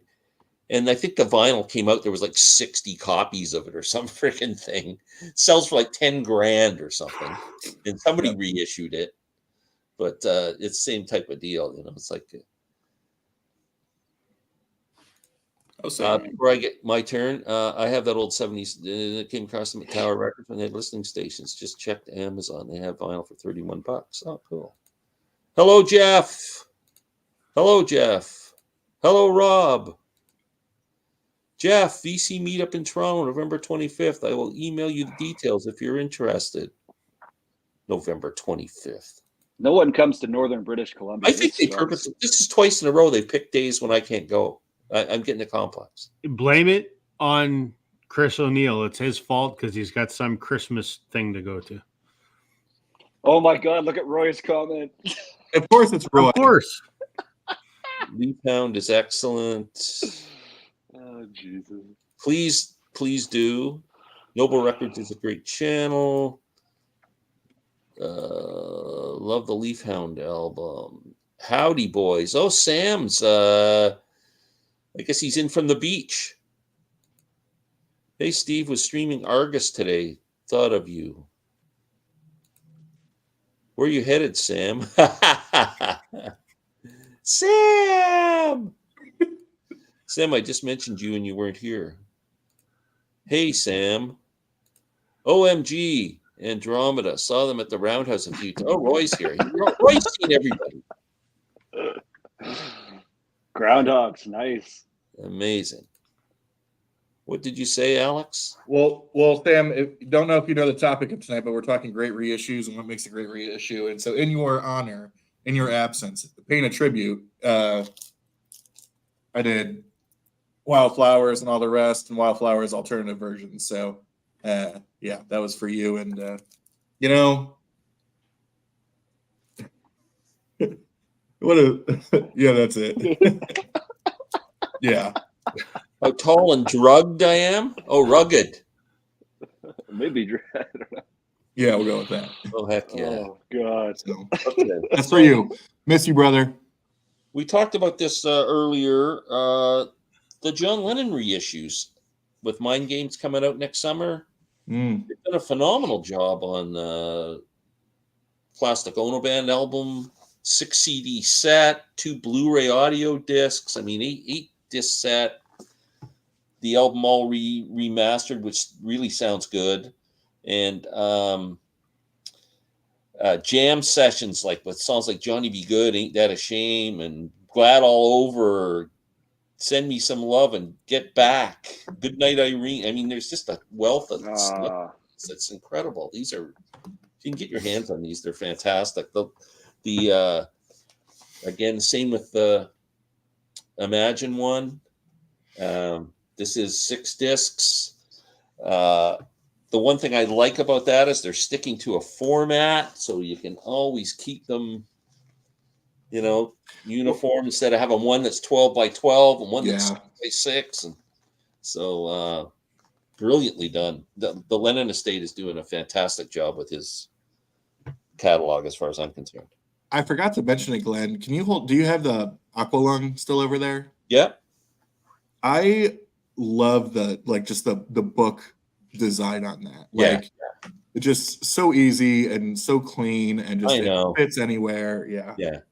And the first one they did was Benefit, and it was done in a regular CD size. Oh, really? I have it. And now they've since re-released it in this book style. Yeah. Yeah. To keep because they just, was it Broadsword and the Beast they just did a couple weeks ago? One. Yeah. That's such a pet peeve of mine. If you're doing a series of box sets and they're not all the same size, that pisses me off. Oh, yeah, the OCD. Well, I mean, I look over here at the Beatles box sets, and except for Revolver and Let It Be, which are the same size. The other is a little bit different, and they different. One is a slipcover, one is a box. One, Yeah, make I them know. all the same. Make them all the same. I agree. It's Yeah. just to make you mad, Rob. That must be what it is. Yeah, Zappa does the same. Every one that comes out is either it's a 12 by 12 or it's just a small little box with a few. It's just please think it out, man. It's like an itch I can't scratch. Yes, I've got a back scratcher. Hold on. Glenn, what was it like to discover the Beatles' British albums? Was it a shock? The first one I heard was Revolver, and I went over to this guy's house. They were friends of my parents, and the guy's mom was British. And I didn't really get along with this guy at all. He was my age, but we had nothing in common. He was like, we were just totally opposites. But anyway, his aunt or somebody sent him the UK Revolver album, and he's playing it. It's not the Revolver album I heard, the North America. I'm going, that's not Revolver. What kind of stupid album is that? Not realizing, I'm thinking that the North American albums are that's it, man. And then you hear this. So it was pretty weird. The Argus 50th anniversary is an excellent reissue. They skipped sometime in New York City. Yes. Back scratcher, hardly know. Oh, Sam's Back scratcher, hardly knew her. Sam's is like on holidays, and he's just This is what we were doing the whole time. Oh I mean, man, it's just- I'm so jealous. It would have been so fun. one of my favorite box sets was Pet Sound Sessions. It has the most amazing example of the drumming on Good Vibrations. Also, Glenn loves that record, so I don't know if I could do a Pet Sounds box set. Was New York City too political? No, I think it was just weak musically. I don't think politics had anything to do with it.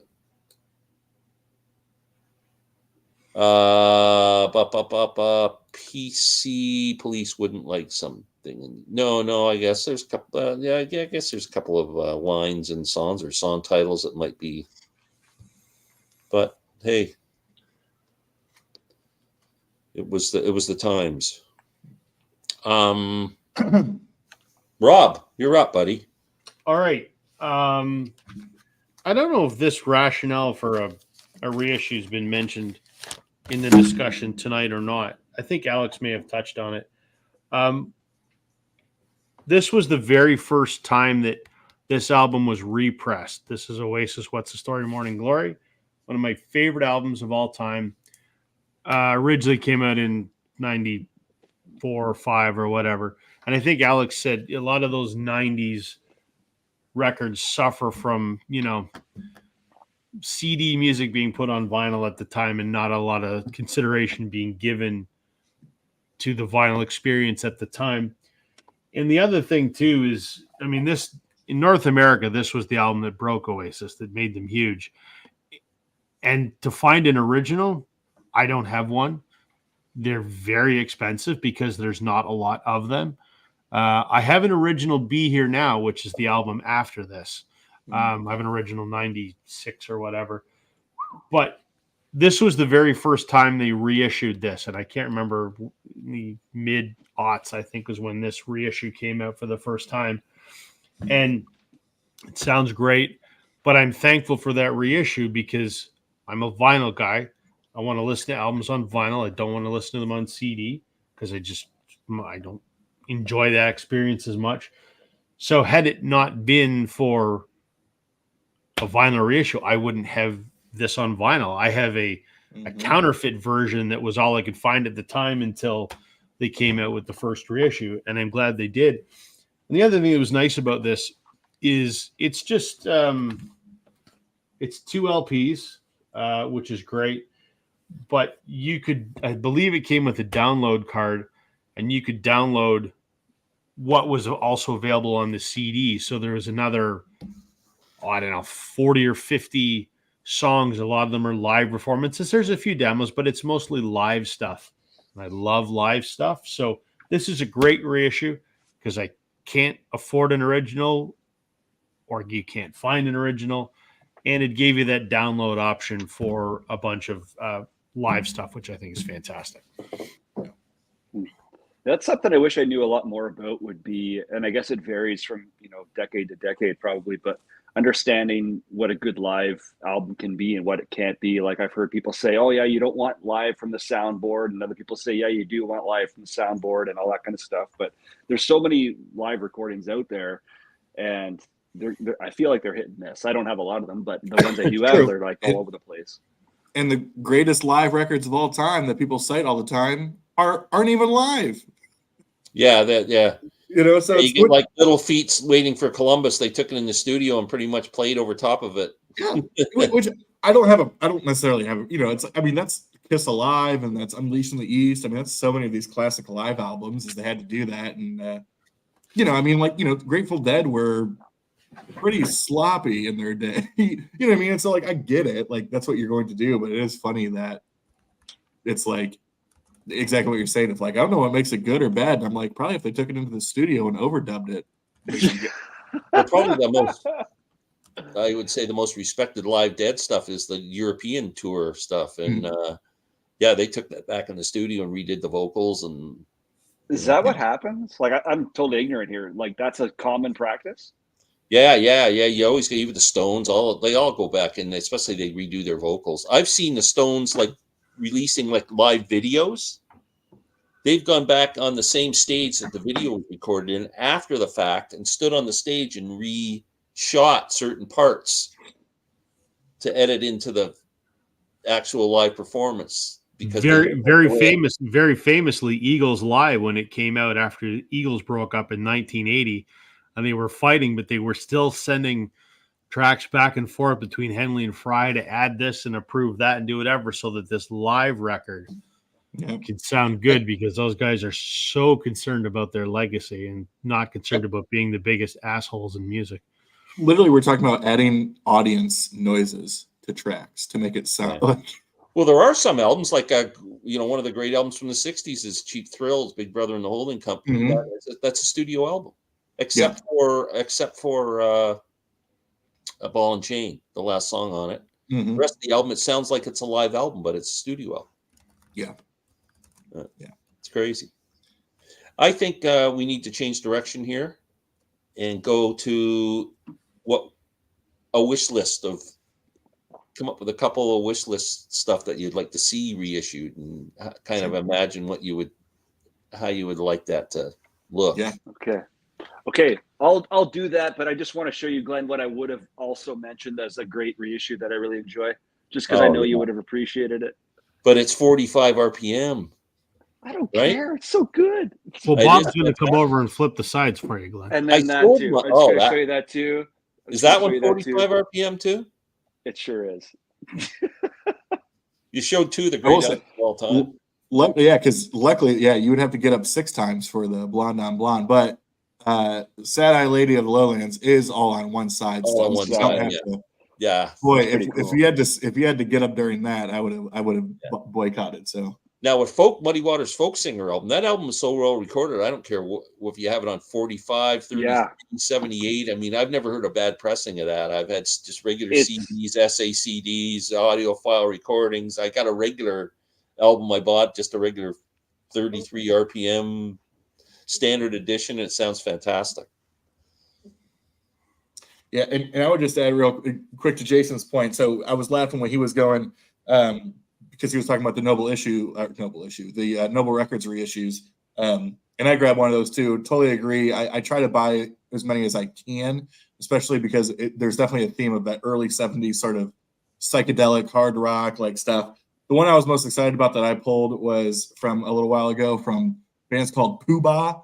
Name of the record is Let Me In. The reason I was so excited and I grabbed this one is because this is a band from Ohio, specifically the Youngstown, Ohio area. And so they were actually a pretty, big deal regionally. They toured a lot in Northeast Ohio, specifically into the Pittsburgh area, came down south here a little bit too. So a lot of people who grew up in Youngstown or the Cleveland area of Ohio knew this band a lot in the early 70s. And so, when Dylan and Noble Records reissued that, I was like, that's awesome. Like you kind of got that Ohio piece going on there too. So throw that in there really quick. But I only have one major wish list for reissues, and so I'm very curious to hear you all. I've got one too.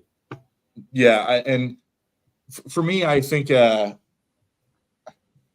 going to do a video at some point on this band. It kind of goes into what we were talking about, I guess, a couple weeks ago, of like some of these deep dives. That I love this band a lot. I think it's just one of the most amazingly tragic stories in rock and roll. You know, it's like all I do is say that, and I think people probably know maybe the band I'm talking about. Not a ton of reissues. Starts with a B and ends with a finger. Maybe. Sam says Badfinger. I hardly knew her. But Badfinger is one of my favorite bands of all time, and I just think that it just like, and some of that is like the story. But I'm waiting for like the Amazon Prime. Give us the mini series on Badfinger. Yeah, I need the full documentary on this Badfinger. story. Is there not a Badfinger documentary? There should be.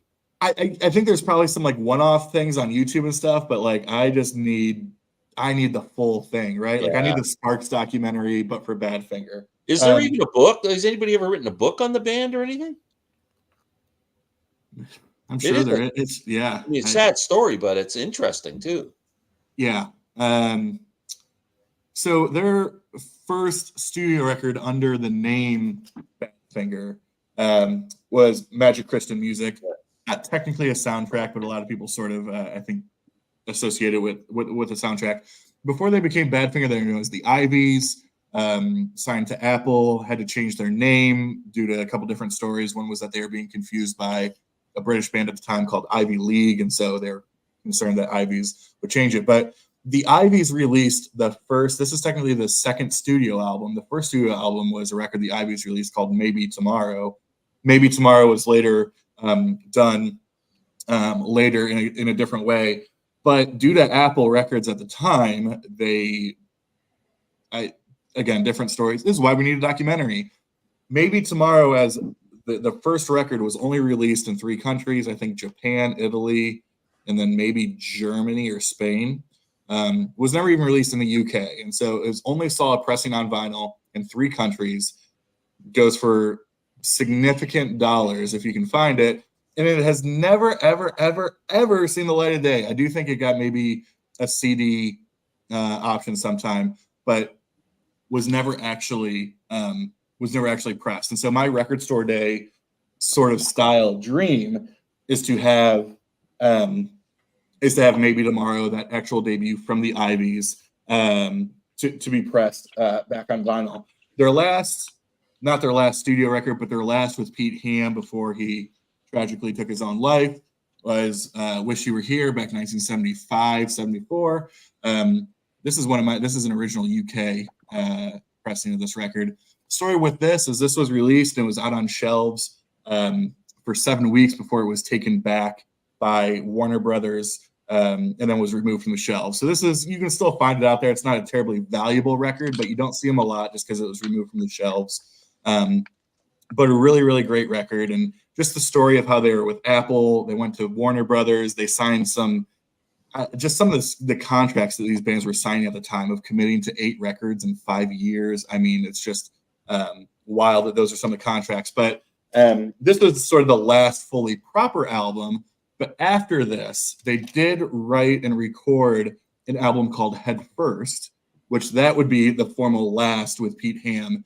That was released on CD back in 2000 and also has never been pressed to vinyl. And so both of those, I think their debut and then Head First, which is a lot of lost tracks, because there's one of these bands that I'm sure have a ton of just deep cut songs, reworkings, like all the things that we've never heard.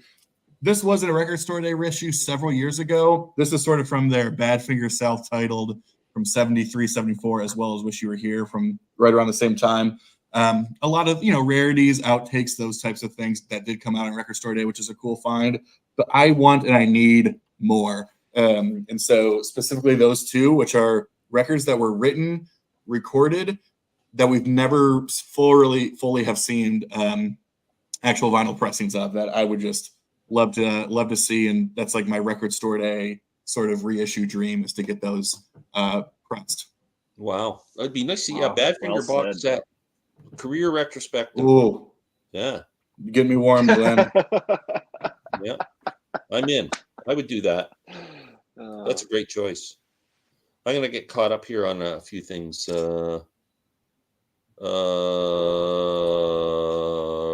the Grateful Dead live concert archives. Me too. You can pick up any month day. Yeah, I got a ton of them. I think they're brilliant. I need that Tom Cochrane album. Life is a wild world. The new Sheryl Crow schedule for 2024. Alex Harvey catalog. Yeah, Larry Graves will be. You're sucking up to Larry there, Charlie. Did you have any issues with your folk singer? I know John had to take a few of them back. He was having really. Jason's not there.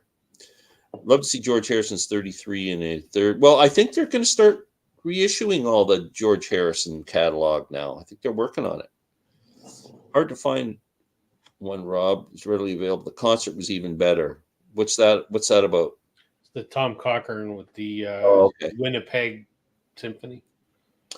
I had 2 bad pressings of the copy. Yeah, Jason's holding up, folks. Yeah. Van Morrison's 70s records. Yeah, I guess they only reissued Moondance and Astro Weeks, right? He mentioned it same when we were at the. I don't know if he mentioned it. He mentioned it at some point. I don't remember, but that Tupelo Honey hasn't seen a reissue in God, No, or St. mid-70s maybe. Or I don't think any of them have. Or Vietnam Fleece is a really difficult record to find. Band. Yeah. I love the demo of that song on what's that? That's on one of the Anthology 3. Yeah, but it's also on one of the other reissues, like on like the White Album 1 or one of those, I think, too. I have a book and DVD on Badfinger. Oh, interesting. You'll have to let us know the name of the book, Steve. I wouldn't mind checking that out. Stop name dropping, Steve. LOL. Alex, are you aware of Marmalade, another great band that got ignored and had a hit with Obla Di Obla Da? I'm not, but as soon as I saw that comment, I looked them up, and yeah, they sound awesome. Yeah, Sam should have the Straight Up album. I'm surprised he doesn't have it either. That's right up his alley. I think that is a perfect. That and No Dice to me are perfect 1-2 punch records that we don't talk about enough. Yeah. Any new Dylan bootlegs on the horizon? I think they're almost finished with the bootleg series. I don't know if there's going to be more or not. Paula Abdul. I don't have any Paula Abdul. Taylor Swift. That was his reference to Straight Up, by the way. I got you, Sam. They put out his band and Street Choir by Rhino this year. Okay, cool. I'll email it to you. Thank you, Steve. I wish they would release Beatles' original mono album separately. They're not going to do that again. I think they're done. If you didn't get them, you didn't get them. Reflections of My... Oh, yeah, that was a Marmalade song. I remember that song. Ballad, rock ballad. Okay. Jason, do you have a wish? I got a few wishes, but let's see here. I don't have any like. We can't help you with that. I don't have any visual aids to let's see here. So basically, talking about music here. Yeah. I'm a genie in a bottle, baby. You got to rub me the right way. The right way. Okay, so I want this reissued. This is from 1982. I think it was repressed on vinyl in 84. This is just going from Discogs, and this is the album. Oh, yeah. Do you have that, Glenn? Yeah, I have it on CD. So I've always wanted that album because... But just by the Muddy Waters, the album Fathers and Sons, which you should be able to find pretty easily. I know, and so and the London sessions of Muddy Water. That's the Alan Wolf, yeah. Alan Wolf. Alan Wolf. So which I listened to today. So like I'll totally fall on the sword and confess to this. I saw that I've known about that album since like university. Like I remember I had a professor that had this wicked Muddy Waters, Howlin' Wolf like concert poster from Detroit or whatever, and he was really well versed in music and kind of an inspiration music wise to me. And I've always been a fan of Muddy and the Wolf forever, like the two artists. And then I knew that album existed. Ignorantly, I thought that it was an album they collaborated on until today, when I just read what you just said, Glenn, was that it's actually not a collaboration album. It's just basically a comp album the fathers and sons stuff, which only recently did I find out about because our buddy Glenn Bloomfield's on that, who I'm a massive fan of. So I really want that album extra bad now based on what I've heard. And listening to the London sessions with Howlin' Wolf today and remembering how great that album is, I'm like, I don't care what the outtakes are. There's not going to be a bad outtake from any of those sessions. No. So that is key for me to get that one reissued. And again, it kind of falls in the criteria of an album that hasn't been reissued a lot. So I want it. I want it done, and I want it done right.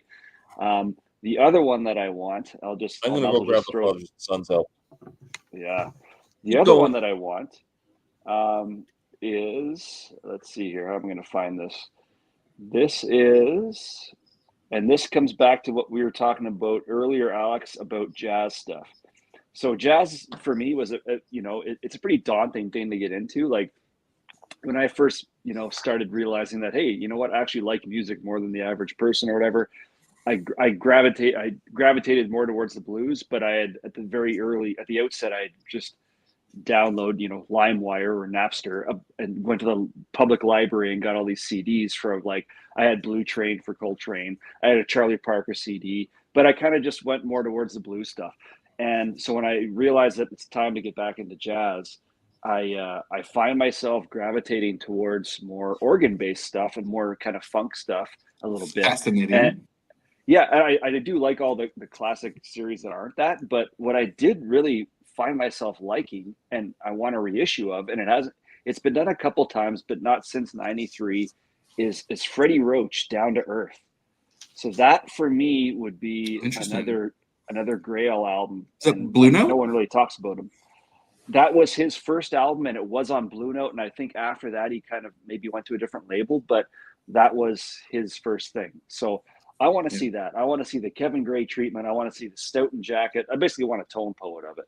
And it's not out of the realm of possibility, but it's not like a well-known album. But jazz organ stuff seems to, for whatever reason, kind of click with me, and I think it just kind of lends into a bit of funk and stuff. So that kind of makes sense. I wonder if there's something with Freddie Roach's catalog, because the only Freddie Roach record I have is Brown Sugar, which is a Blue Note, but it was Vinyl Me Please. And wow. I don't know, that never was a Blue Note classic or a Tone Poet or a Music Matters Jazz or anything either. And so that's a fascinating, yeah. I don't know why. It was just one of the first out there jazz albums that I kind of found on my own in a sense, and I've always wanted it ever since. And of course, the originals are way too out of my price league. But I can go on. I have a lot of ideas of what I want, but I'll say this: I will definitely say that, like everyone else in the vinyl community, I do want a high-end repress or a high-end reissue of Zeppelin and Floyd. I know everyone wants it, everyone waits for it, and the Chad's got the plates and all that, but I'd be remiss if I didn't just say it again that I want the classic records versions of the Zeppelin albums. I can't afford that stuff, right? So I'm hoping they do something with that. Jason, do you follow I forget, because I think he changes the name a little bit. It's either What Can Brown or WCB Jazz, the YouTube channel. No. I'll send you the channel. He's I'll send you it via Instagram. Save me the post-it notes. Send me. Because it's either What Can Brown or WCB Jazz, but he goes just purely a jazz channel and one of my favorites on YouTube, and he goes high in depth of the Blue Note, Tone Poet, and Classic series of what goes through the mind of this label and the people who are in charge of it when they decide what they want to repress or whatever they want to do, and just goes way into the weeds with it. So right, I'll link you to that channel. So yeah. Thank you. Yeah. Okay. I guess I've blabbed on long enough. Go ahead. Next person. Further to your conversation. Oh God, there it is, eh? So this is an album that came out in 1969, I believe. And this album holds a special place in my heart because I went on a trip in 1969. We'll call it a vacation, but it was just one crazy night. And heard this album for the first time when I was out of my frickin' mind on Yonge Street in Toronto, coming out of a head shop. And this was blasting in speakers out on Yonge Street. And we going, what the hell is that, man? Like, so this album is really just Muddy Waters passing the torch to the young white blues guys coming up in Chicago. And one album is studio and one is live. And there's the lineup. Muddy Waters, Otis Spann, Mike Bloomfield, Paul Butterfield, Donald Duck Dunn, Sam Lay, Buddy Miles. And Sam Lay, who was on all the Butterfield classic Blues Band, Muddy Waters songs. And then live, Long Distance Call, Baby Please Don't Go, same thing, got my mojo working. I mean, just an incredible record from Chest. This is not an original pressing, I don't think, because the original pressing, I believe, was a gatefold, and mine's not. But nice. I love that old Chest label. But find this album, man. Like, really. Find it. It's incredible. So, yeah. I'm glad you brought that one up. My dream remix reissue has got to be this. You mentioned that. It was reissued in 2005 on CD, I think, but it's never had a proper reissue. I think there were problems with the original recordings. From what I read about the history of this, like the day that of the two concerts, it was an afternoon show and a night show. They didn't have mics set up properly, and it was just a whole weird vibe. Phil Spector was involved in it, and he was trying to create some wall of sound live. And but still, how they could not reissue this on vinyl in a box set with a big book and both shows. I don't care if songs suck from one show or not. Both shows, rehearsals, whatever they have, put it out, man. I mean, it's just so good. Because Glenn, a great backing band for that show. Oh man, Badfinger, Leon Russell, Billy Preston, Klaus Foreman, Ringo, Badfinger, Jim Keltner, and then Eric Clapton. Dylan comes out and does a set, and it's just an incredible for Ravi Shankar. I mean, just how that doesn't get reissued is beyond me. But here's a Beatles question for you guys. Rob will know right out of the gate, I'm sure. Between what albums did they have their kind of India experience? 1968, just before the White Album. White Album.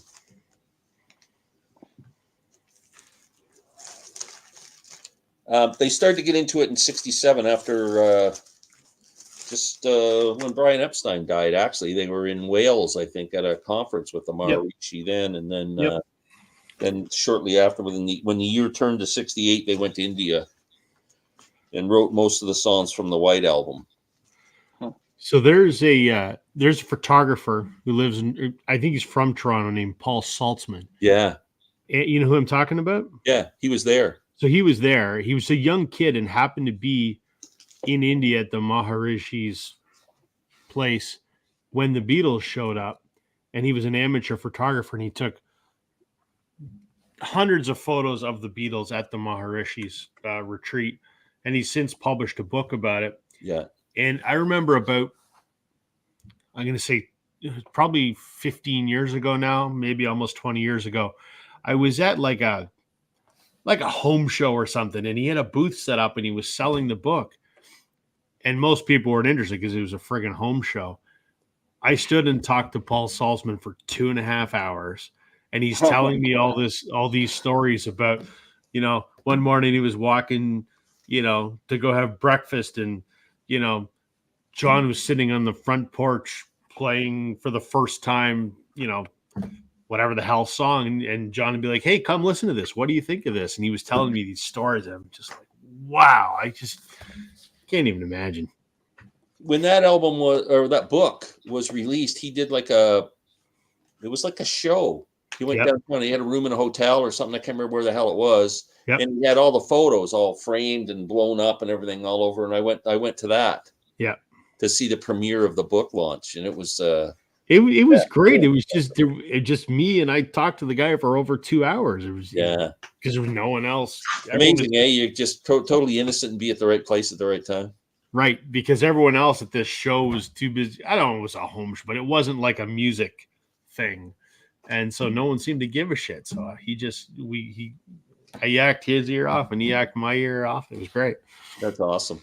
Yeah, I didn't buy his book because his book was stupidly hand numbered edition. Yeah, and it was it's a coffee table book too, which Right. I always find I But buy. he wanted like $300 for it, and I was just like some 21-year-old kid, so he knew I wasn't gonna. Yeah, The pages were hand numbered. So interesting. yeah. Do Rob, I get to do my fantasy? You one? get to do one, yes. All right. I got two. You get to be last. Best for last, or last for last, whatever. On the heels of Glenn recommending Bangladesh, I think this album doesn't really get a lot of love, and I wish it would. My favorite John Lennon album. It's all covers, but what I love about it, and the cover is sort of, it ties into the theme. It's him getting back to his roots. It's him playing all those old rock and roll tunes, Bebop Alula, Stand By Me, Sweet Little 16, Peggy Sue. I did a whole video about this. This was a very troubled recording session, and Phil Spector would bring guns into the studio and shoot them at people, and it was just craziness. But I would imagine in all of that, there was probably a hell of a lot more recorded than what is on this album. There's only, I don't know, 15 songs or whatever, and they're all covers. John was such a student of rock and roll that I got to imagine that they laid a lot more songs down on tape than what actually appeared on here. So if there's ever a way for them to do some kind of a reissue of that would show it a little bit more love, that would be awesome. And lastly, I'm going to show Canadian content because I always do that, so no one gives a shit about this. But Blue Rodeo's album, The Days in Between, which I love, came out in 1999. The band hates this record. The band does not play anything from this record. And I don't know why. It is a little unlike the rest of their country rock band, but this isn't really what this album sounds like. I really don't know. It's a little more contemporary, not any country in this for sure. They went down to New Orleans and lived in New Orleans for a few months and rented a house and recorded this. And it's a fantastic album that doesn't get any love. It was pressed on vinyl as a promo only release, was never sold in stores. I think they sold it at some shows on that tour, but they only pressed a few hundred copies of it. So as a result, it's an incredibly expensive record to own. I have this copy, and then I have another copy signed by the entire band because I maybe have a friend that played in the band. So that's maybe how I got my hands on it. But they've only released 2/3 of their catalog on vinyl. I would really like this to see a proper reissue. And you could put some great bonus stuff with this. There's a video documentary about the making of this album, which is very interesting. And there's a lot of that demo stuff, which I think would be great. And on the heels of the release of this album, they did an Austin City Limits. It would be great if the Austin City Limits performance could appear on this. I have a bootleg, well, not a bootleg. I have an audio recording of that performance, and it's a fantastic performance. Some of the first time these songs were performed live. So this would make a great anniversary or a reissue, but it's not going to happen because for some reason Jim and Greg hate this album, and I don't know why. Wow. There you go. Cool. We did it. We did it. We changed the vinyl universe. So blessed to have seen Howlin' Wolf. Of course, Roy saw them. Of course. Wow. Look at that with Fleetwood Mac, which would have been with Peter Green, Deep Purple. The era that you like. Which would have been Mark 1. Yeah. I have the double album Howlin' Wolf on chest with the amazing cartoon work on the cover. The Sound of Vinyl is having a free sale, FYI. Well, is that happening again? Free sale with $15 shipping. So yeah. Free albums, $45 to shipping. Chess released the 70s double albums with work of art with Little Walter. Oh yeah, that'd be any of that stuff's great, man. Those old blues guys are just must be easy for record to decide what to reissue due to streaming service analytics. Probably. My Zeppelin Canadian OG sound a lot better than what Page did today. See, I was going to bring that up. That was going to be my other one. Is I would like Jimmy Page to take his hands off the frickin' masters I know. Zeppelin and give them to somebody who knows what they're doing and reissue the Zeppelin catalog with fresh ears. Yeah. Bangladesh Concert. Put it in the box set with the album on Blu-ray. Absolutely. Give it to Peter Jackson and let him do his thing with it. I remember seeing the Bangladesh Concert. Yeah, me too. I heard that about the OG. Yeah, Zepp. They do sound pretty good. Jason, stay away from the Zepp remastered. I have both. You had to bite the bullet and buy one. It's just a placeholder. Beatles went to India right after filming Magic Mystery Tour. John was going to perform at Bangladesh Concert, but George didn't want Yoko to sing. That's correct. Yeah, none of us do. Except for Larry. I don't know. Side B of they went to India before Peace in Brian Toronto. Epstein died. So no, they did not go to India before Brian Epstein died. They went to Wales to a conference to meet Maharishi for the first time and hear him speak, and that's the weekend when they were away that Brian Epstein died. You're lucky at number one, but the box set was released. Big mistake. No, it was not. Beatles were in India in '66 on a stopover in the Philippines. My sister stayed in the same hotel. She could have spent the night with them. What?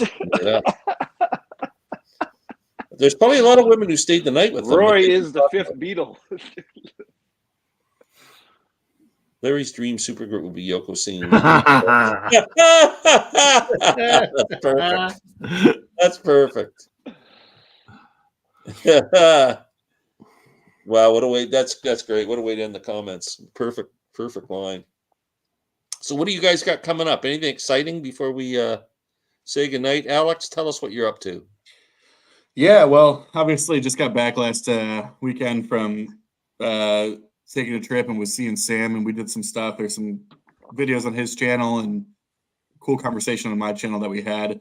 I'm like just started getting and a back great to live stream on my channel on Friday. and a great live stream on your channel. That's right. Man, that was so much fun. There were some funny moments there. You know, I get back and I was cranking out. I told Jason I was joking. I was trying to crank out 3 videos before joining the stream. I got 2 of them, but there's a lot of contests and threads and stuff like that going on. And I know a lot of people feel very differently about these, but I'll say this of like, as a new channel, I'm trying to be as uncreative as possible. I'm like, so when I see contests and I see thread, I'm like, it ain't my idea. Like, I'll just do it. So there's a lot going on. And I think also like a lot of the competitions, a lot of the contests I'm doing are for people who are very similar in size channels to I am. So they're people pushing for 100 or 150 or 200 subscribers. So been cranking a couple of those out and some other things. And yeah, and then at least here in the States, next week is Thanksgiving, which means Record Store Day, Black Friday. We'll see. I'm with you, Glenn and Rob. I think you both said like I'm usually, you know, I got 6 record stores within 10 minutes that are all do it, and there's nothing that I'm really wanting to sit outside on Black Friday for at 4 a.m. In November at 4. So, but I'm sure I like to go, and you know, this goes back to like the point we were making about Amazon earlier, because I don't like to particularly shop at Amazon, but the reality is that record stores make money off used records. So, you know, it's like if you buy a $40 record that's brand new from a record store, chances are they're making $5 on it. But it's so I don't have a problem buying new records from Amazon because that purchase isn't making a ton of money for the record store anyway, or the record store anyway. But I'll be sure to go out and buy a bunch of stuff, and a lot of them do sales on Black Friday anyway. And so, yeah, that's about it for me. Jason? Yeah, I gotta get something out there pretty quick. I'm fortunate enough to go digging through a collection tomorrow, and I'll probably bring back a stack. So it'll probably be a new finds video that I'll put out soon. And if it's not too late, I don't know if I have if I've missed the deadline for Roberts on my turntable. I think that's a great contest. I want to get in on Another that. 2 weeks Still, going. Yeah. oh, No, you good. got Okay, till so the, you hopefully, drawn on the 20th, so you got Yeah, 5 days. 5 days. I I gotta do get on that, but Robert doesn't like me, so I can't do that one. Oh, Throw some controversy. This is so awkward. Well, what do we say to that? well, that's okay, Jason. One less entry for us, huh? That's right. Yeah. This is. I already this is got mine mine for in, sure. fellas. I'm winning. Yeah. Yeah, I Yeah. like how you did the two of them in one. That was good. Yeah. Rob? Yeah, I've got 2 videos in the works. I'm doing one on how I'm changing my record buying habits, and then I'm doing another video about record storage and a couple of the products that I use for storing and organizing my records. I'm not plugging any. I'm just these are the things I use to make my records. Is it the look cool. floor? Because I use the floor too. Well, sometimes. So I'm doing those, and then the other thing, I'm going to be experimenting with some more advanced video editing in an effort to try and up the Whoa. quality a little bit. So we'll see how that pans out. Interesting. You already do great editing. I mean, Yeah, you do. Well, thanks. I think there's a huge room for improvement, and there's a lot of things I think I could do better, but we'll see. wow. What about you, Glenn? I don't know what the hell I'm doing. I just keep promoting this Cat Power album. That's it. That's all I do. It's the Cat Power channel now. I changed my name. Cat Power in the Basement. That's changing my name. And yeah, I don't know what the heck else I'm doing. I'm hoping my Frank Zappa set shows up on Friday or Saturday. Like Rob, I have totally changed my buying habits. Definitely I'm trying to stay away from pre-orders and like just getting excited about things that really I don't like. The Beatles Red and Blue albums are a perfect example. Like I would have been prime candidate to have those things Same here on my shelf 5 minutes after they were out, and I refrained, and now I'm going, I don't even want them. I don't either. Yeah, I was all excited, Yep. So it just shows What do you call 'em, Rob? Ass grabs. sit Cash back. grab. Ass grabs. That's right. Jason, you hear that? Ass grabs. Yeah, Not an ass grab. Cash grab. Take a breath before you spend the money. Yep. That's I would rather, as I said in my video about it, I would rather take the money that I would spend on that and get an original UK 73 pressing. Yeah. So Yeah. And yeah, that's about it, But- guys. 10 o'clock. You might have said this. Did you order the single or no? I did. Yeah. You got the single, Rob? Glenn, not for you though. I'm gonna buy the single, but I'm gonna go pick it up from a local record store. They have it in Yeah. stock. I'll grab it when I'm Yeah. out running around. I wish I would have done that instead of pre-ordering it. I'm not in a big hurry for it or anything, but I'll have It'll that. be.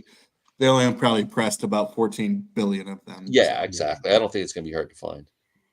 Yeah. Cool. And yeah, that's about it. I want to thank you guys for a great night. Thank you, everybody who was watching. Thanks, We'll be everybody. back next Wednesday, I guess. Yep. Hopefully, Mr. St. John will join us too. And everybody have a great week. Thanks, everybody. You too, Glenn. Thank Bye, you. y'all. See you guys.